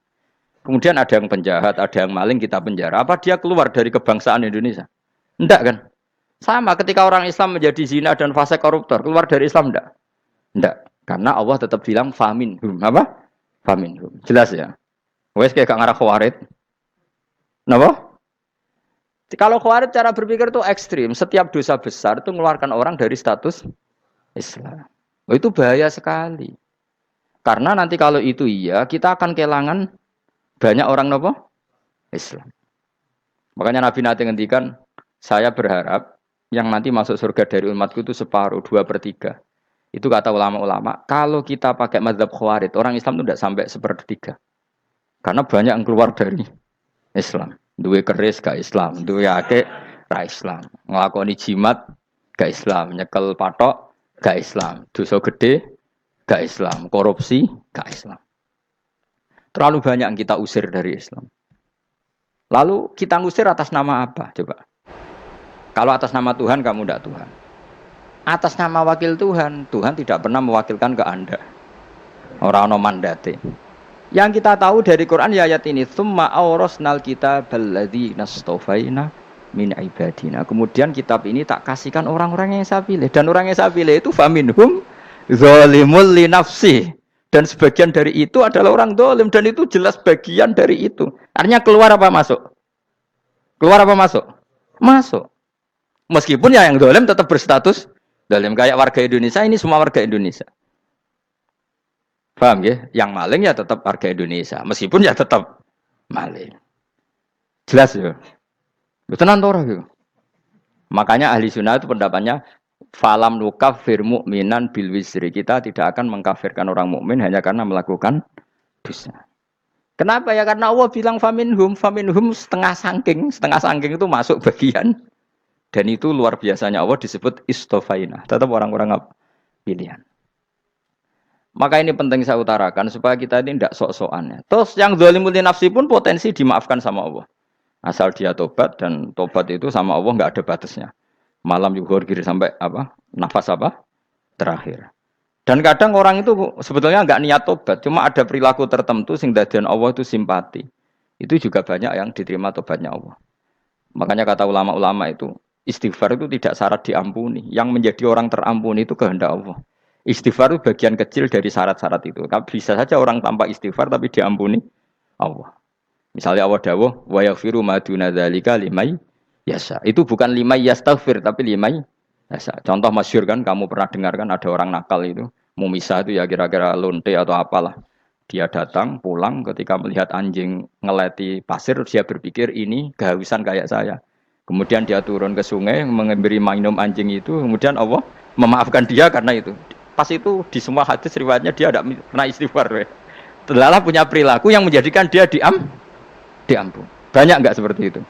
Banyak, makanya wa yaghfiru ma duna dzalika liman yasha. Mayasa itu ya yang digedaki Allah. Bisa saja kalian ini sering istighfar tapi enggak dimaafkan Allah. Tapi delala punya satu perilaku yang cara Allah itu penting, kemudian dimaafkan. Kayak Saharatu Fir'aun itu dia tidak pernah istighfar, tukang sihir Fir'aun. Dia diampuni Allah, dikasih iman tuh gara-gara jadi wong Jogja. Terus ngono tok. Jadi pas mau duel adu sihir. Iku dalah dekne mendingan ya. Qalu ya Musa imma antulqiya wa imma annakuna nahnul mulkin. Monggo jenengan riyen napa kula riyen. Dadi gara-gara dekne didikan Jogja niku. Lah wong ape duel, mestinya tarung itu semakin cepat mengambil kesempatan kan semakin menang. Ini sudah jelas tarung. Ngapunten jenengan riyen napa. Lha iku pangeran itu terus simpati. Wong kok sopane ngono apa? Akhirnya Allah memberi iman gara-gara apa? Imma antulqiya wa imma annakuna nahnul mulkin. Monggo jenengan riyen. Lah Musa juga Allah juga enggak terima kalau nabinya kalah sopan. Sehingga Allah memerintahkan Musa adalah sopan. Mboten jenengan mawon. Jadi Nabi Musa qala bal alqu. Jadi Nabi Musa enggak jenengan riyen mawon. Jadi coba, itu kan unik. Dia tidak ingin diampuni Allah, tapi adalah dia sebenarnya satu perilaku yang menjadikan Allah itu simpati, yaitu kesopanan dia dengan Nabi Musa. Imma antulqiya wa imma annakuna nahnul. Nabi Musa juga bilang qala bal alqu moga jenengan riyen mawon. Akhirnya sakar nggih nak ngoten. Makanya Firaun tuh mangkelnya bukan main. Ketika pertunjukan itu akhirnya kan Saharatu Firaun kan kalah. Setelah kalah langsung iman. Maka kata Firaun, ini jelas Musa itu guru kamu. Cuma pura-pura saja kamu pro saya. Lah buktinya apa? Jare buktinya tadi monggo-monggonan gitu. Makanya Fir'aun bilang innahu lakabirukumul ladzi 'allamakumus sihr. Wah, iku mesti Musa iku gurumu. Padahal dia gak kenal sama sekali. Cuma gara-gara monggo-monggonan tadi itu akhirnya terus pikirannya Fir'aun. Wah, mesti wis kenal suwi mau gayane tok. Mergo gara-gara monggo-monggon, monggo jenengan riyen. Mboten, monggo jenengan. Jadi makanya sampean jangan putus asa. Makanya keliru sekali kalau kita bilang diampuni Allah nunggu istighfar. Enggak. Tentu istighfar penting, kita sepakat. Istighfar itu penting, kita sepakat. Tapi itu tidak satu cara-caranya Allah untuk orang bisa diampuni. Nabi misalnya ngendikan ana wa kafilul yatim kahateni fil jannah. Coba. Orang sering istighfar sama kafilul yatim, kira-kira surganya cepat mana? Cepat kafilul yatim meskipun enggak istighfar. Kalau istighfar terus tapi medit ra karuan. Tak jamin pun rokok alamatnya medit jelas nih rokok aku roh. Wis jelas. Al-bakhil itu koribun minan nar, jelas alamatnya deket-deket situ lah, paham ya? Wes jelas as-sakhi qaribun minallah, qaribun minan nas, baidun minan nar. Nah al-bakhil baidun minallah, baidun minal jannah, qaribun minan nar. Jadi wong medhit itu ya deket-deket situ alamatnya sudah jelas deket-deket neraka. Ana wa kafirul yatim kahataini fil berapa? Apa semua yang dimaafkan Allah Nabi nyebut syaratnya istighfar? Kebanyakan malah enggak. Orang alim misalnya. Makanya orang alim kalau jarang istighfar kamu enggak usah iri. Orang alim tuh mulang tok, itu langit bumi mintakan ampun. Wa innal alima lastaghfiru lahu man fis samawati wa man fil ard hatta khitan fil bahr. Orang alim itu otomatis dimintakan maaf oleh langit dan bumi sampai iwak ning laut. Mengapa jendur aku sebab jarang istighfar? Aku sing istighfar iso akeh sembrono. Langit bumi no. Mulane kula nu jarang istighfar bukan karena saya sombong, memanfaatkan istighfar mereka, no. Dan saya yakin itu lebih mandi timbang istighfar saya. Mun koman fi samawati nglebokno Jibril, Mikail. Orang-orang keren no, makhluk-makhluk no, keren. Saya baru cari hadis yang wa innal muta'allim sing ijek belajar tapi belum ketemu. Nanti kalau ketemu tak kasih tahu apa? Karena hadisnya yang saya baca masih wa innal alim apa? Orang alim jadi agak ketat. Nah, nanti kalau sudah ketemu wa innal muta'allima. Wah, nanti dicari. Tapi pasti palsu kalau ada itu. Karena semua tagnya itu apa? Alim. Atau ya kamu alim dibanding yang di bawahnya. Ya semoga itu masuk apa? Jadi dibanding orang Papua kan wis alim. Saya ulang lagi, ini penting sekali. Jadi latihlah jangan punya gerakan takfiri orang lain dianggap kafir, orang lain dianggap kafir karena Allah tidak pernah mengusir hambanya. Meskipun apapun salah najiyah kata Allah tetap faminhum. Apa? Faminhum. Hum itu rujuknya ke yang depan. Jadi termasuk orang-orang yang saya pilih adalah faminhum zalimul li nafsi. Tetap dia di arena itu. Nisbatnya Islam ya tetap di area Islam itu. Meskipun yang ya kayak warga Indonesia coba. Warga Indonesia itu siapa? Yang terlahir di Indonesia dan ber-KTP kartu keluarga Indonesia sudah. Nanti tentu yang bajingan tetap bajingan, yang koruptor tetap koruptor. Tapi menjadi warga Indonesia terus keluar dari warga Indonesia. Tetap warga Indonesia. Kira-kira seperti itulah analoginya. Tetap istofaina, tapi tetap berstatus faminhum dhalim. Tapi rujuknya kan tetap faminhum ikut setengah saking alladzinas tofaina. Mulane ngaji sing tenanan. Kowe ora usah anut khawarit. Khawarit itu apa ngamukan. Sidik-sidik wong liya salah itu apa-apaan.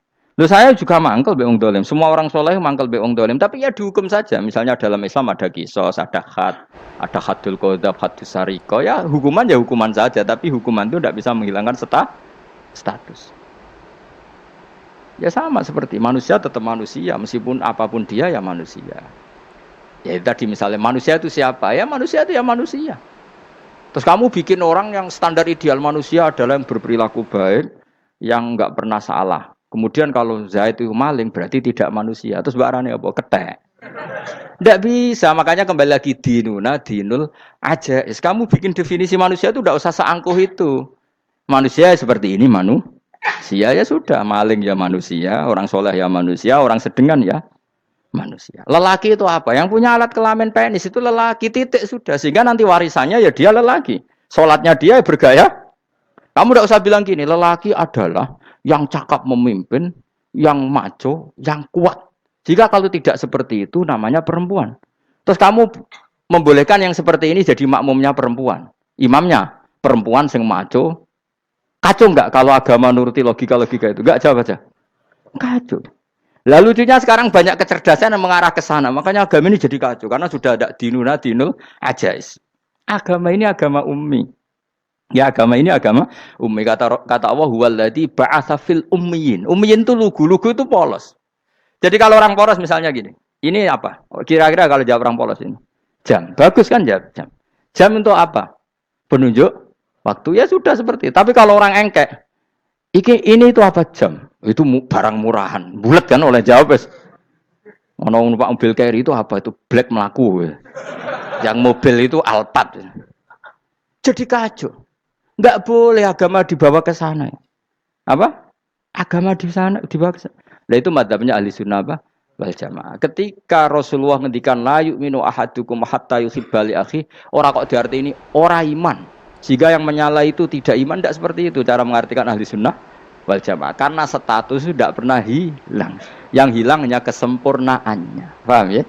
Kesempurnaan kita jadi manusia hilang karena kita maling, karena jadi koruptor. Tapi tetap kita manusia. Kesempurnaan kita sebagai orang mukmin hilang kalau kita fasik. Tapi kita tetap mukmin. Paham ya?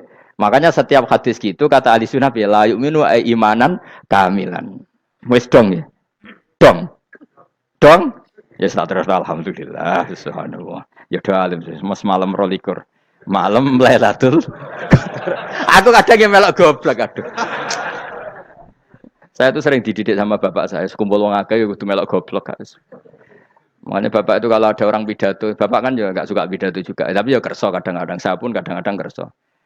Asal sing utus pernah guru, pernah sepuh kadang kerso. Nah, bapak nak pengajian diomongin balik dari bapak, malah bingung. Ngomong apa wae.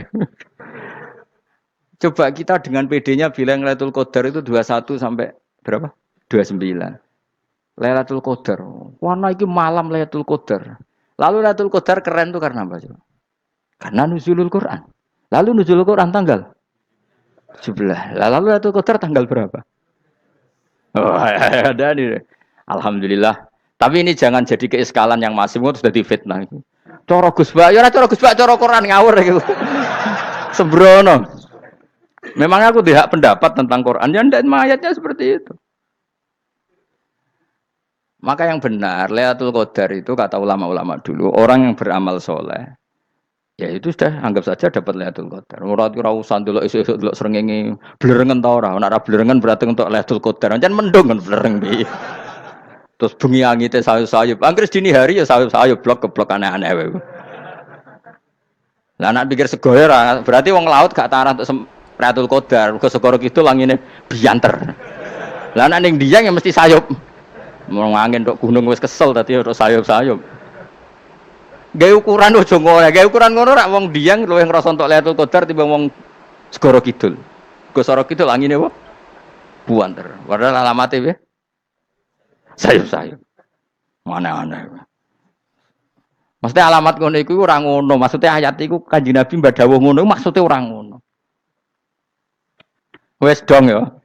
Ayo Lailatul Qadar tanggal.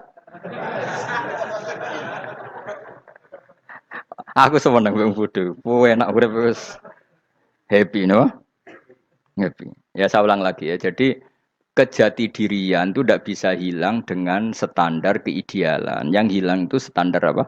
Keidealan. Misalnya kita maling ya eman lah sebagai orang mukmin kok maling. Warga Indonesia kok kriminal tuh eman, tapi dia tetap orang Indonesia. Orang Islam tetap Islam meskipun dia fasik. Sebab itu Allah ngendikan faminhum zalimul linafsi. Sebagian dari orang yang saya pilih dia adalah orang dolim. Ya dolim saja. Kamu jangan kamu katakan kafir ya dolim saja. Dolim kira-kira maknanya kurang ajar, kacau, kriminal. Tapi kan tetap dia orang Indonesia. Paham ya? Ya tetap dia orang Islam. Tapi Islam yang dolim. Ya seperti saya sering cerita. Saya pernah ketemu orang alim melaku di Tuban. Iku pilih tanggamu. Wong Islam kok do kumat. Umat Islam kok do mabuk. Ya tentu oknum ya. Tapi jare orang alim tadi, itu orang umat Islamku. Islam sing kumat. Jadi orang Islam itu hanya dua, umat Islam sama Islam yang kumat. Jadi kalau pas fasik ya Islam kumat. Kalau pas waras umat Islam. Ya sudah itu bolak-balik. Ya, jadi umat Islam. Jadi kalau di Jogja atau di Jakarta ada orang mabuk, itu berarti Islam sang kumat. Kalau pas ngaji, umat Islam. Tapi kadang orang yang sama, ya kadang umat Islam, kadang Islam yang kumat. Ya sudah seperti itu. Dan nanti pas diambil Allah, ya tetap statusnya dua tadi. Umat Islam dan Islam yang kumat.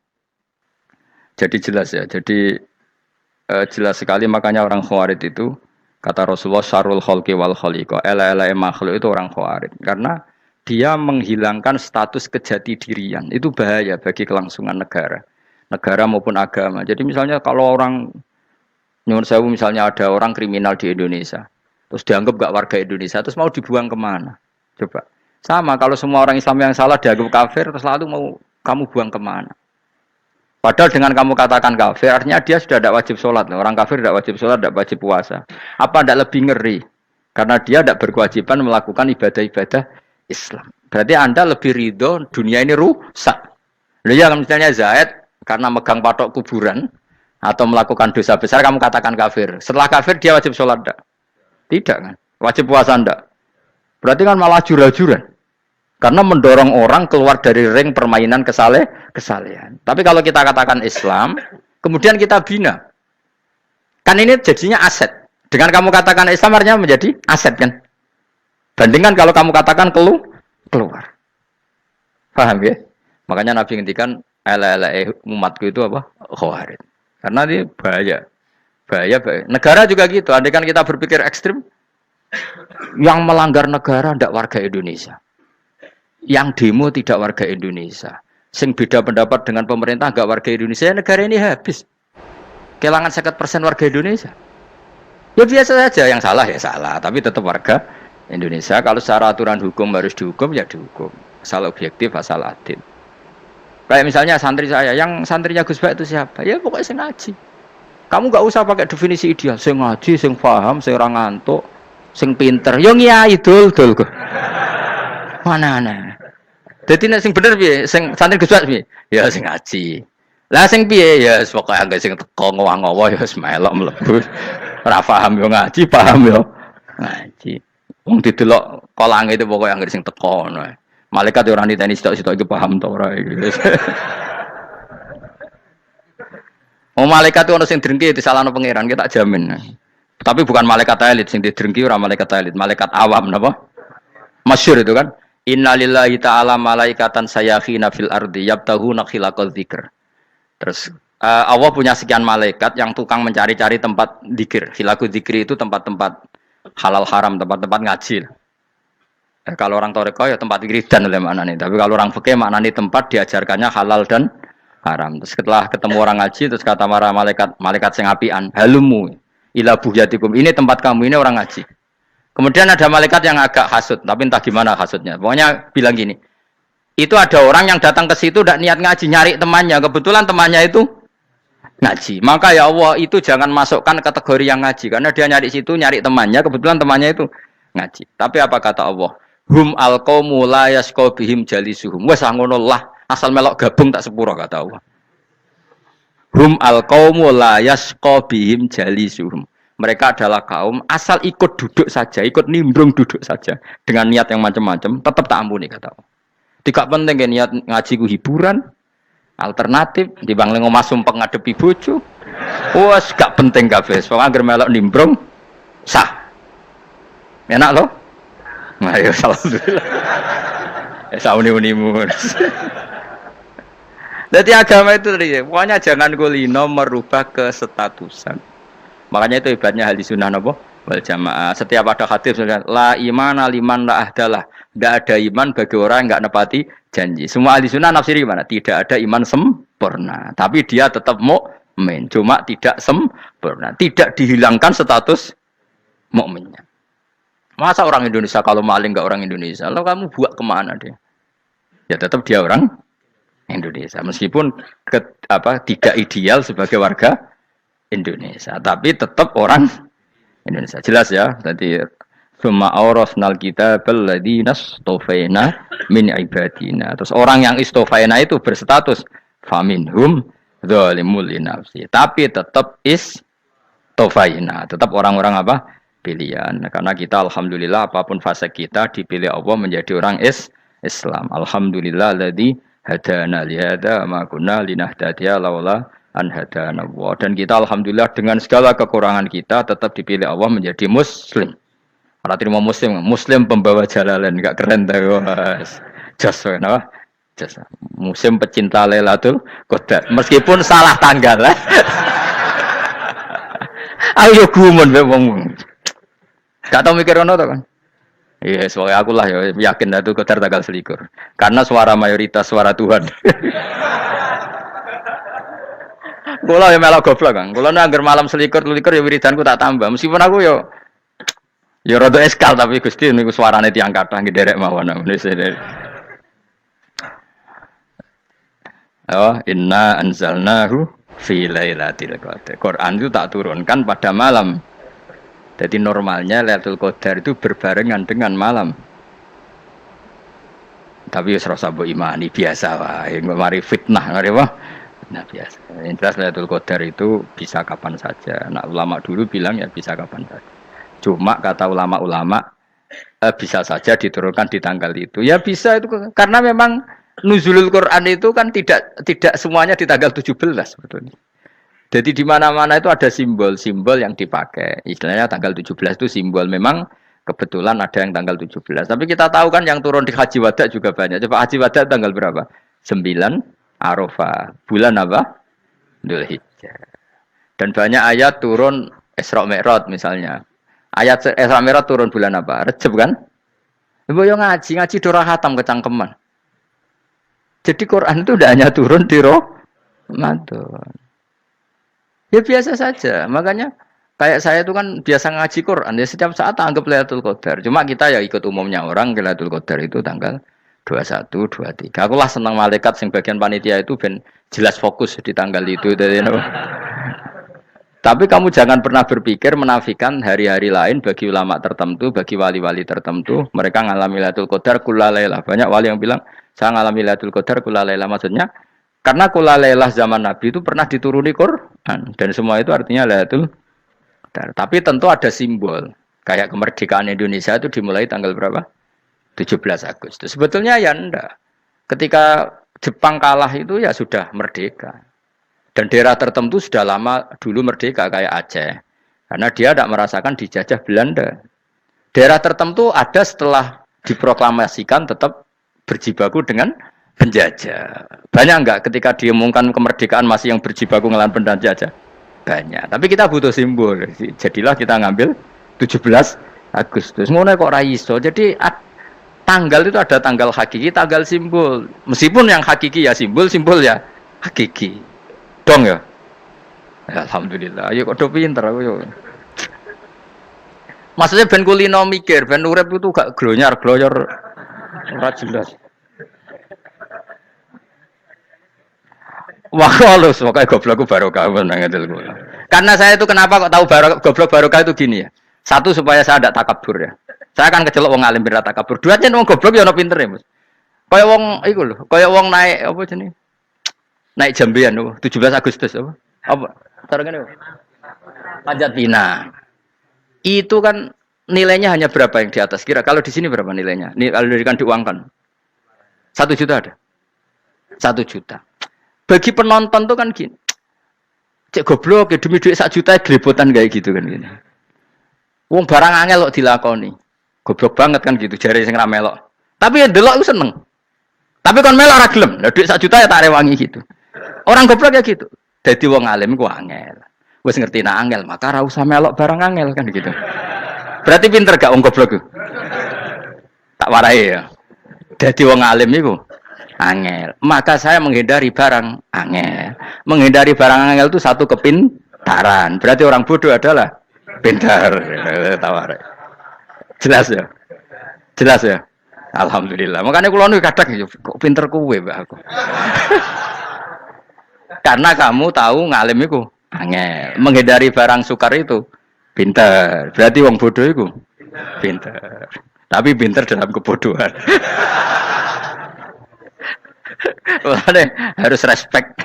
Mbak wong bodoh kudu napa? Respect. Dia tahu ngapal Quran angel, ngapal hadis angel, maca jalalan angel. Suatu yang angel harus dihindari. Menghindari barang angel adalah kepintaran. Wes ngono ae. Dadi kadang-kadang lho GR, Gus Bab aku pinter. Kok iso? Dia tahu barang sulit kok dikejar. Itu kan satu kebodohan. Wes sauni-unimu ngono dadi. Ben kowe syukur dadi bodoh yang syukur karena ternyata punya sisi kepintaran juga. Dalam kebodohan kita ada sisi apa? Kepintaran. Mun kula terusno. Allah itu siapa? Alladzi ahallana darul muqamati min fadlihi. Allah dirupani dat ahalla kang manggono sapa ladina ing kita daral muqamati ing omah kang dadi hunian aili qamati rumah sing dadi hunian min fadli krana mu anugrahi Allah. Nggih kula nyontokno bolak-balik nggih. Semua ini kita di surga nanti berstatus lamanya-lama itu semua karena fadlnya Allah. Karena amal kita tidak cukup. Makanya Rasulullah pernah ditanya Ya Rasulullah, betul orang surga masuk surga karena amalnya, tidak karena fadlnya Allah. Saya berkali-kali cerita dalam kitab-kitab tasawuf diterangkan ada seseorang yang nggak pernah maksiat, hidupnya taat. Kemudian ditanya sama Allah, kamu masuk surga karena apa? Saya karena nggak pernah maksiat, taat terus. Kata Allah, ya sudah kamu di sini aja 80 tahun. Ya kamu nggak apa-apa di surga sini berapa 80 tahun. Si Abid tadi, ahli ibadah tadi protes, katanya surga itu selamanya lama. Iya, kata kamu kan karena amal kamu di dunia kan hanya 80 tahun, umur kamu kan hanya 80 tahun, ya berarti surga kamu 80 tahun dong, karena kamu menganggap surga karena amal kamu. Fair kan? Amal 80 tahun surganya. Tapi kata jenengan surga itu selamanya lama. Sing selamanya lama itu fadolku itu gak ada habisnya. Kalau amal kamu ada habisnya. Terus kata orang tadi, ngimpun Gusti kula mbusga fadole jalan, gak aku kecewa jare. Jadi orang itu harus pakai logika. Makanya agama ini ojo nuruti cerdas sing enggak punya sanad. Lalu gunanya amal apa? Kalau kita masuk surga mergo fadhole pangeran, bocah kok geblek gendeng campur gak di sanad. Kita ini punya sanad dari guru-guru kita. Kalau semua surga Allah mensifati itu min fadli, ada unsur fadlnya Allah meskipun kita ngamal. Karena tadi kalau karena amal kita hanya sak soleh-solehmu 80 tahun. Iku enak soleh terus. ABG puber pacaran tua dadi mubalek ya ta ora? Ayo ngaku ae. Tuane delok duang dutan gede-gede sunah Rasul. Coba kuwapir suwi bareng Islam anyaran sudah dadi mubalek banyak. Artinya enggak 80 tahun total kita jadi orang apa? Soleh. Mustafa teteng soleh ya lagi gayane saiki khusyuk. Bisa numpak trail gaul. Untung rengono Harley dhisik. Nah, kalau karena amal kita, berarti kita di surga hanya 80 tahun. Terus kata Allah, tapi kata jenengan surga selamanya lama. Yang selamanya lama itu fadl saya. Anugerah saya itu tanpa batas. Makanya kita tetap yakin kita seperti ini nanti di surga itu kabeh fadlih Allah. Seperti nas di sini apa? Alladzi ahallana darul muqamati min fadli. Bukan karena amal tapi apa? Min fadli. Bahwa amal kita itu ikut dipertimbangkan, iya, tapi ya termasuk yang dipertimbangkan, bukan segala-galanya. Yang paling menjadi abadi di surga adalah fadlih Allah, karena fadl dan rahmatnya Allah itu yang tidak terbatas. Jelas gini ayatnya apa? Alladzi ahallana darul muqamati min fadli. Laya masuna orang kepona ing kita via ing dalam jannah apa nasobun apa kangelan eta abun desi kangelan walaya masuna lan orang menyentuh nak ing kita via fil jannah apa luhubun apa kerepotan. Aya untuk kesep kepayaan minata api saking repot. Li ada mitaklifi krana ora anane mukallaf via ing dalam jannah. Ning swarga supaya enak ora perlu traweh, ora perlu macam-macam. Semen kelon ambek widadari sing nganggur-nganggur semen kelon. Nak sing soleh-soleh papan atas sowan pangeran wis sesuai kelas masing-masing napa? Sesuai apa? Kelas masing-masing. Nah sing kuapok melarat menawa numpak ampat ngalor gitu tuwabrakno bariku njaluk meneh tuwabrakno meneh.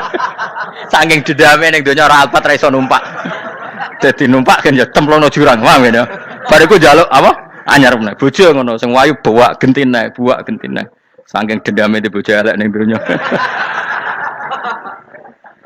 Serapopo gak masalah ini swarga aman apa?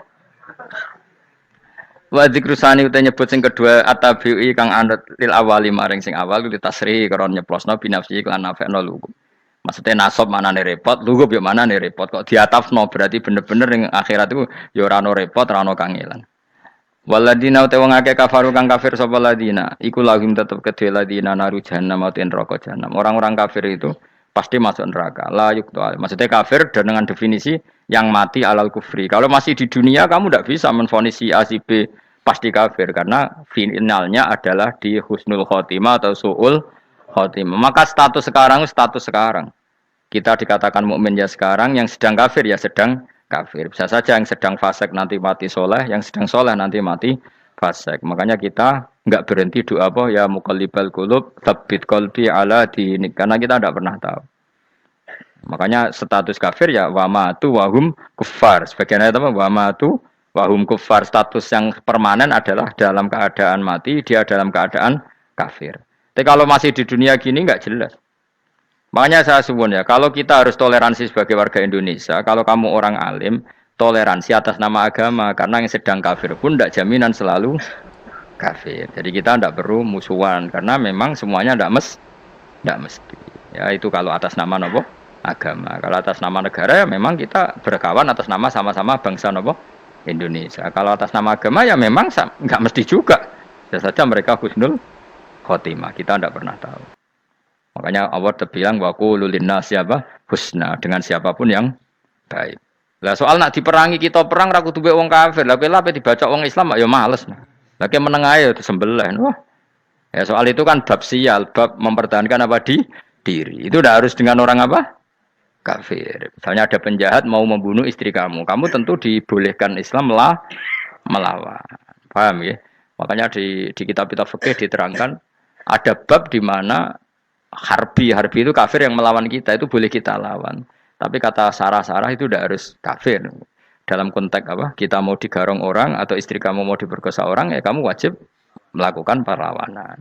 Jadi tidak adifa anil dzali apa adifa anin nafsi. Makanya Nabi mengatakan mangkutila duna mali bahwa syahid. Jadi itu kan disiplin fikih. Makanya ngaji ya. Makanya tatus soleh juga gitu. Orang soleh yang sedang soleh enggak boleh kumo luhur, bisa saja suul khotimah. Kita punya cerita banyak. Misalnya Khalid bin Walid, Wahsi itu kayak apa Nabi bencinya sama Wahsi karena pembunuh Sayyid Hamzah. Tapi dia mati husnul khotimah. Sa'labah yang punya gelar merpatinya masjid karena selalu itikaf malah suul khotimah. Kita tidak pernah tahu. Dan tidak pernah tahu itu bagus. Karena menjadi mawas diri, menjadi tawadhu. Tawadhu itu ekspresinya macam-macam. Boleh ada ya ulama yang ini cerita aja ya. Ada ulama yang mau dicucup. Alasannya didik santri atau masyarakat biar hormat sama orang alim itu ya benar. Ada ulama yang enggak kerso dicucup. Alasannya saya sendiri untuk melawan ujub saya, keangkuhan saya, kesombongan saya. Ini namanya istihad. Boleh, bebas orang boleh. Kenapa? Istihad. Abdul bin Mas'ud itu enggak senang punya santri nderekno dia. Karena kata beliau dilatan ditabe wa fitnatan lil mabuk. Yang derekno itu hina, dia khawatir kumo luhur apa? Kiai kalau kelamaan di derekno itu kan kumo luhur. Kadang gawa rokok era gelem, ono sing gawakno. Bahkan nyumet era gelem ono sing nyumet. Padahal kok film geng Cina ae ngono. Geng Cina kan padha kan. Kadang kene bangga wong kok geng Cina kok apa? Tapi banyak juga ulama yang mau biar gue iling-ilingan di enggak apa-apa, semua itu istihad. Napa semua itu enggak apa-apa kita. Makanya saya itu ya kadang salaman, kadang enggak. Karena istihad kita banyak. Uwais Al-Qarni itu enggak mau salaman. Bukan karena dia menolak salaman. Dia takut kalau ada tradisi begitu, orang dicucup-cucup terus sombong. Itu juga bahaya bagi yang dicucup. Tapi ya salaman tetap sunat. Kita tetap yakin salaman itu sunat. Karena mendidik anak atau masyarakat hormat sama orang alim. Tapi kalau itu terlalu masif, nanti orang yang abal-abal menjadi keangkuhan. Delok wong sakmenake nyucup aku kabeh. Keren gak? Keren apa nih? Soalnya jenengan ditakdir pun rokok aneh-aneh wae. Enggak ada yang keren di dunia. Yang keren adalah makanya Salman Al-Farisi ketika dia sukses menaklukkan Persia, itu mau syukuran. Kata Salman Al-Farisi, "Enggak, Jong. Kalau saya nanti masuk surga, saya mau syukuran, tak undang namanya." Saya juga punya rencana syukuran di surga. Nanti tak undang sebenarnya. Dan enak kan enggak usah biaya undang, pesta besar-besaran. Enak seneng dugem-dugem ning kono ora ono maksiat. Sekono gawa babonmu, widadarimu gawa. Piro kan widadari ora 70. Piro, Mas? Ki rencana piro, Mas? Piro? Rukun 70, Mas. Nanti tak undang. Saya punya rencana, pokoknya sekali masuk surga syukuran besar-besar. Kayak tak undang ra ono berarti ning neraka.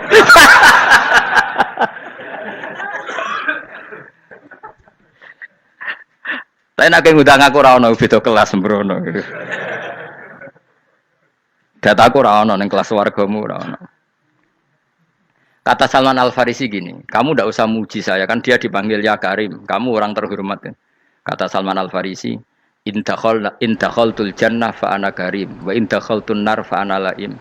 Jadi saking sopannya ashabu Rasulillah itu ada yang dipanggil ya Karim aja ndak mau. Tunggu Jung ya, panggilan itu sematkan saya nanti ketika saya masuk surga. Kalau saya masuk surga fa ana karim, saya berstatus orang mulia. Tapi nanti kalau saya masuk neraka fa ana laim, saya orang yang terhina. Jadi dulu ashabu Rasulullah seperti itu. Terus ada ulama yang melawan nafsunya macam-macam. Misalnya saya milih jarang ada sowanan, saya dapati senang banyak santri sowan. Tapi bukan karena benci enggak. Karena saya takut sebagai orang yang sangat terhormat. Saya ngaji di mana-mana suka yang enggak usah pakai kursi. Guling-gilingan kalau saya dan kamu setara. Saya sebenarnya bisa aja minta kursi tinggi koyok ketua MK. Banyak kan ngaji nih serapati ngalim tapi gue kursi ning dhuwur, santrine ning ngisor guayane kok wong pinter-pinter. Jebule kitabe maknanan bener konangan.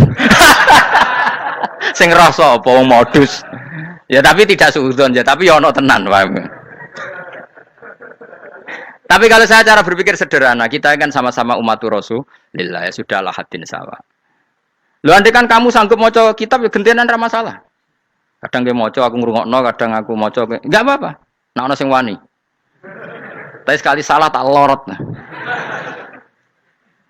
Jadi dulu sahabat itu biasa. Ada yang cara ekspresi tawaduk kayak Wais Al-Qarni enggak mau salaman karena takut dicucuk. Ada yang suka salaman karena mendidik. Banyak cara mereka melawan nafsunya sendiri apa? Melawan apa? Nafsunya. Istri saya itu dari keluarga pondok Jawa Timur. Itu dulu eskal sama saya, janggal. Karena anak saya kalau mau jajan itu saya tidur pun dibangunkan. Pak bangun, saya minta uang. Itu ya sampai sekarang begitu. Istri saya itu eskal, janggal. Karena janggal kan ada Jawa Timur sopan sekali sama orang tua. Tanya saya. Karena dia keluarga orang terpelajar, tanya, kenapa itu dibiarkan? Saya jawab saya. Ya kalau tidak minta saya, nanti minta mbak-mbak atau kangkang. Orang yang paling harus dingel-ngelo anak itu orang tuanya. Sehingga yang paling harus diganggu anaknya ya orang tuanya. Sampai sekarang anak saya berani minta mandi saya, gendong saya. Kalau orang tuanya saja gak siap dingel-ngel, lalu apa kata dunia? Kan aneh. Nah, itu ajarannya bapak. Saya dulu bapak Sugeng itu biasa jagoan sama bapak. Ya biasa misalnya saya lupa kalau pengen mangan ya, cung tuku. Zaman itu pakai motor, pakai sepeda motor biasa sama bapak kepandangan. Saya sampai sekarang sama anak-anak saya akrab. Karena pikirannya orang tua saya dulu ajarannya yang paling berhak dingel-ngelo anak ya orang tua. Ini kan gak fair. Kita sebagai orang tuanya digugah gak terima, kon ngedusi gak terima, kon nyawi gak terima, orang lain disentak suruh nyawi. Dan orang lain itu pembantu hanya karena kamu gaji. Kamu gaji seberapa? Hubungan anak dengan pembantu itu kan karena uang.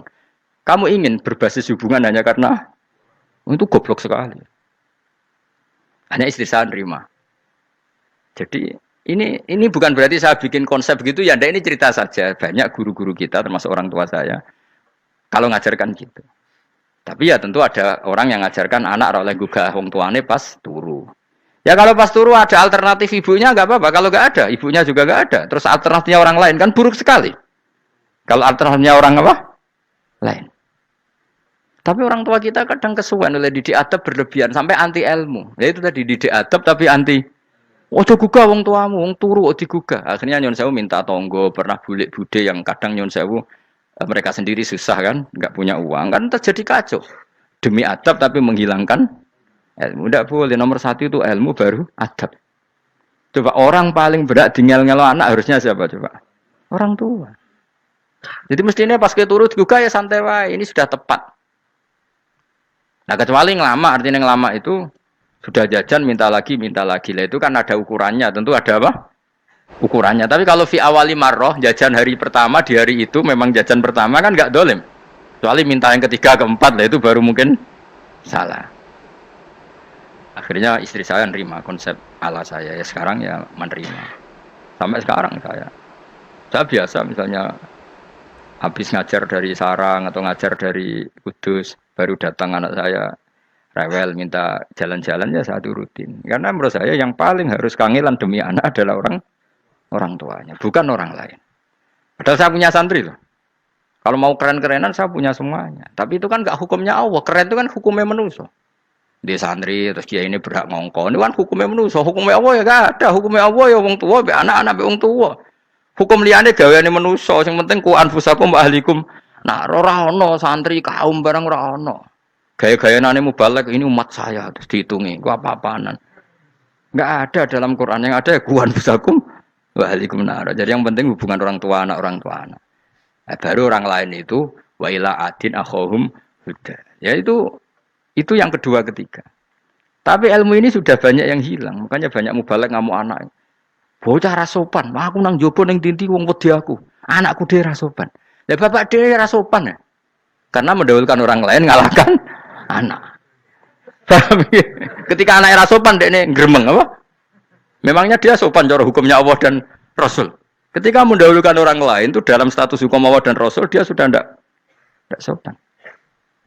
Ada dosen ngajar mahasiswanya dengan segala artikulasi terbaik, kemampuan Bareng terangno anaknya sampai rasa-rasen. Ya gitulah baca sendiri di buku. Ya gitu. Karena di kampus dapat gaji, nampi anaknya rantuk gaji. Banyak orang mulang ngarepe wong akeh iso tenanan, mulang anake ra tenanan. Mergo nak mulang wong akeh diapresiasi, nak mulang anake kadang tinggal dolanan kadang. Nah, itu tidak benar, tidak seperti itu Islam mengajarkan. Islam mengajarkan nomor satu ku anfusakum wa ahlikum, jaga diri kamu dan keluarga kamu. Makanya Rasulullah itu ngajari sholat, Hasan Husain diajarin sendiri cucunya, diajak ke masjid diajarin. Meskipun jadi hak-haknya sebagai seorang anak, numpaki Nabi ya dibiarkan, tapi diajari kebaikan diajarin sendiri. Sampai Said Hasan umur 8 tahun sudah menjadi rawi hadis karena memang diajari sendiri oleh siapa Rasulullah. Kayak apa? Kalau sekarang enggak, kiai cilik anak di pasrano cah dalem terus enggak mau tahu. Juga sidik itu pasrano pembantu. Bareng anaknya akhlaknya kayak bantu ngamuk. Memangnya yang bikin itu siapa? Yang memulai siapa? Nah, hukum-hukum begini itu harus kita mulai tegakkan. Ya kayak dipanggil ya Karim. Kita termuliakan tuh sampai berapa? Banyak kan dulu orang mobil aja dibukakan, dia boleh kecekel KPK. Pas mulia, masya Allah, buka mobil ya tahu, ngerti-ngerti cekal KPK. Kayak sama. Neng dunia disusul-susul sebelum rokok kan rugi, bener. Makanya saya ngikuti mazhab Salman Al Farisi. Saya sudah niat syukuran besar-besaran tak jamin, tak undang teman. Tapi daripada saman konangan nggak di situ, mendingan enggak ya. Karena kalau ada undangan nanti kelihatan siapa yang di dalam dan siapa yang di luar. Nggak usah yo. Enggak usah. Nanti takutnya enggak ada di situ malah mari ngenes kula. Kecuali enggak ada di situ, malaikat itu enggak ada Gus di kelas jenengan, tapi mungkin di bawah ada. Alhamdulillah kalau gitu mau beda napa? Kelas. Tapi nak sing sitok ning swarga sitok neraka innalillahi wa inna ilaihi raji'un. Tapi semoga malaikatnya hanya jawab gitu. Enggak ada Gus, kalau di kelas ini enggak ada. Mungkin di bawahnya ada. Tapi nanti pengurusnya enggak mau, pengurus surga itu. Enggak bisa ini. Kalau beda kelas harus pakai visa. Karena lintas apa? Negara. Ya jelas ya. Jadi kata Salman Al Farisi gimana? Jangan panggil saya ya Karim sekarang. Kalau nanti saya masuk surga, fa'ana Karim. Wa in dakhaltun nar fa'ana Laim. Laim itu terhina. Nah kalau semua orang berpikir begitu kan semuanya tawadhu, semuanya tidak kumoluhur. Ya karena ya dunia ini nggak pernah jelas. Makanya Nabi yang Nabi saja berdoa apa ya muqallibal qulub tsabbit qalbi ala dinik. Dat yang membolak-balikkan hati. Karena kayak apa kita mencintai Indonesia, mencintai masyarakat Indonesia. Tapi kayak apa kalau kamu sudah datang ke Singapura, rawang di Singapura dinamis terus gerutu. Orang Indonesia itu pemalas, tidak kayak orang Singapura, dinamis maju. Tapi kan urip di Singapura gak gelem.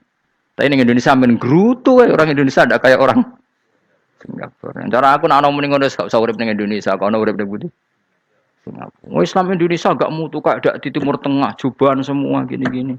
Enggak ana wong goblok ra iso ngaji cobaan ya dekne ra trimo goblok cobaan. Angel ngadepi wong iku angel. Lah terus kon piye?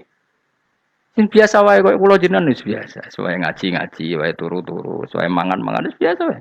Dinuna dinul ajais, agama kita, agamanya orang lugu. Yang penting hubungannya dengan Allah spesial bahwa kita yakin hidup kita namun bergantung kepada Allah Subhanahu wa taala dan kita selalu nyifati Allah nikmal maula wa ni'man nasir. Selagi Tuhannya Allah pasti kita ditolong. Apapun kondisi Indonesia, Tuhan kita tetap Allah, tetap ditolong. Kita pernah keluar dari penjajahan Belanda, tragedi PKI, ya apa saja problem kita pernah keluar karena Allah Tuhan kita nikmal maula wa ni'man nasir. Sudah, iktimatnya sama Allah, jangan pada yang lain. Yang lainnya itu hanya aturan bernegara saja. Kita butuh presiden, butuh macam-macam. Itu aturan bernegara. Tapi kesejahteraan kita tetap Allah ni'mal maula. Karena kalau Allah yang enggak berkenan, Jawa dihilangkan les lewat ekuifaksi selesai. Atau meteor satu jatuh selesai. Makanya Allah selalu mensifati dirinya, saya yang memegang langit bumi, saya yang mengatur langit bumi. Beberapa benda langit enggak jatuh ke bumi karena saya, kata Allah. Inna wa yumsikus samawati wal ardo antazula wala inzalata in amsakahuma min ahadim min ba'di. Kalau sistem alam langit itu hancur, semuanya hancur. Tapi kita enggak. Kadang-kadang membayangkan dunia enggak hancur itu kalau kestabilan negara. Negara tak stabil, kalau alam enggak stabil mau apa? Semuanya enggak koruptor, semuanya adil. Tapi diguncang gempa tetap selesai. Diundang faksi tetap selesai. Makanya Allah selalu mengingatkan kita, aamintum manfis sama ayakhsifa bihumul ardo fa idza hiya tamur. Kenapa kamu merasa aman di bumi? Bumi ini setiap saat bisa likuifaksi kata Allah. Karena bumi itu dzatis sode, potensinya pecah. Tapi kalau kita ingat situ kan akhirnya bergantung sama Allah sambil bernegara secara benar, bertetangga secara benar. Susahnya apa sih hidup benar? Wong hidup benar itu nikmat. Kulo mboten nate urip susah. Ngerti masalah seling pangeran Gusti, niki wae jenengan ya sudah selesai. Jadi nak tahlilan ojo ngrameni tok, dijiwai nikmal maula. Nikmat itu sebaik-baiknya, nikmat itu sebaik-baiknya. Artinya kita selagi punya Tuhan itu pasti nasib kita ya sebaik-baiknya. Ngomongin nikmal maula tapi mbek gerutu. Seramutu. Mulane ra dadi wali perkarane ya apa. Jadi wiridane wae tapi ra dijiwai, enggak boleh seperti itu. Tapi lumayan, timbang ya ra wali ra wiridan, malah ra karo-karuan malah. La yuqda alaihim raden putusna sapa alaihim ing atase ahlun nar bil mauti lan mati fayamutu mongko iso dadi mati sapa ahlun nar fastarihu. Mongko iso istirahat sapa ngake. Jadi ahlun nar ketika disiksa minta mati. Maksudnya mereka minta mati itu tidak merasakan sakit.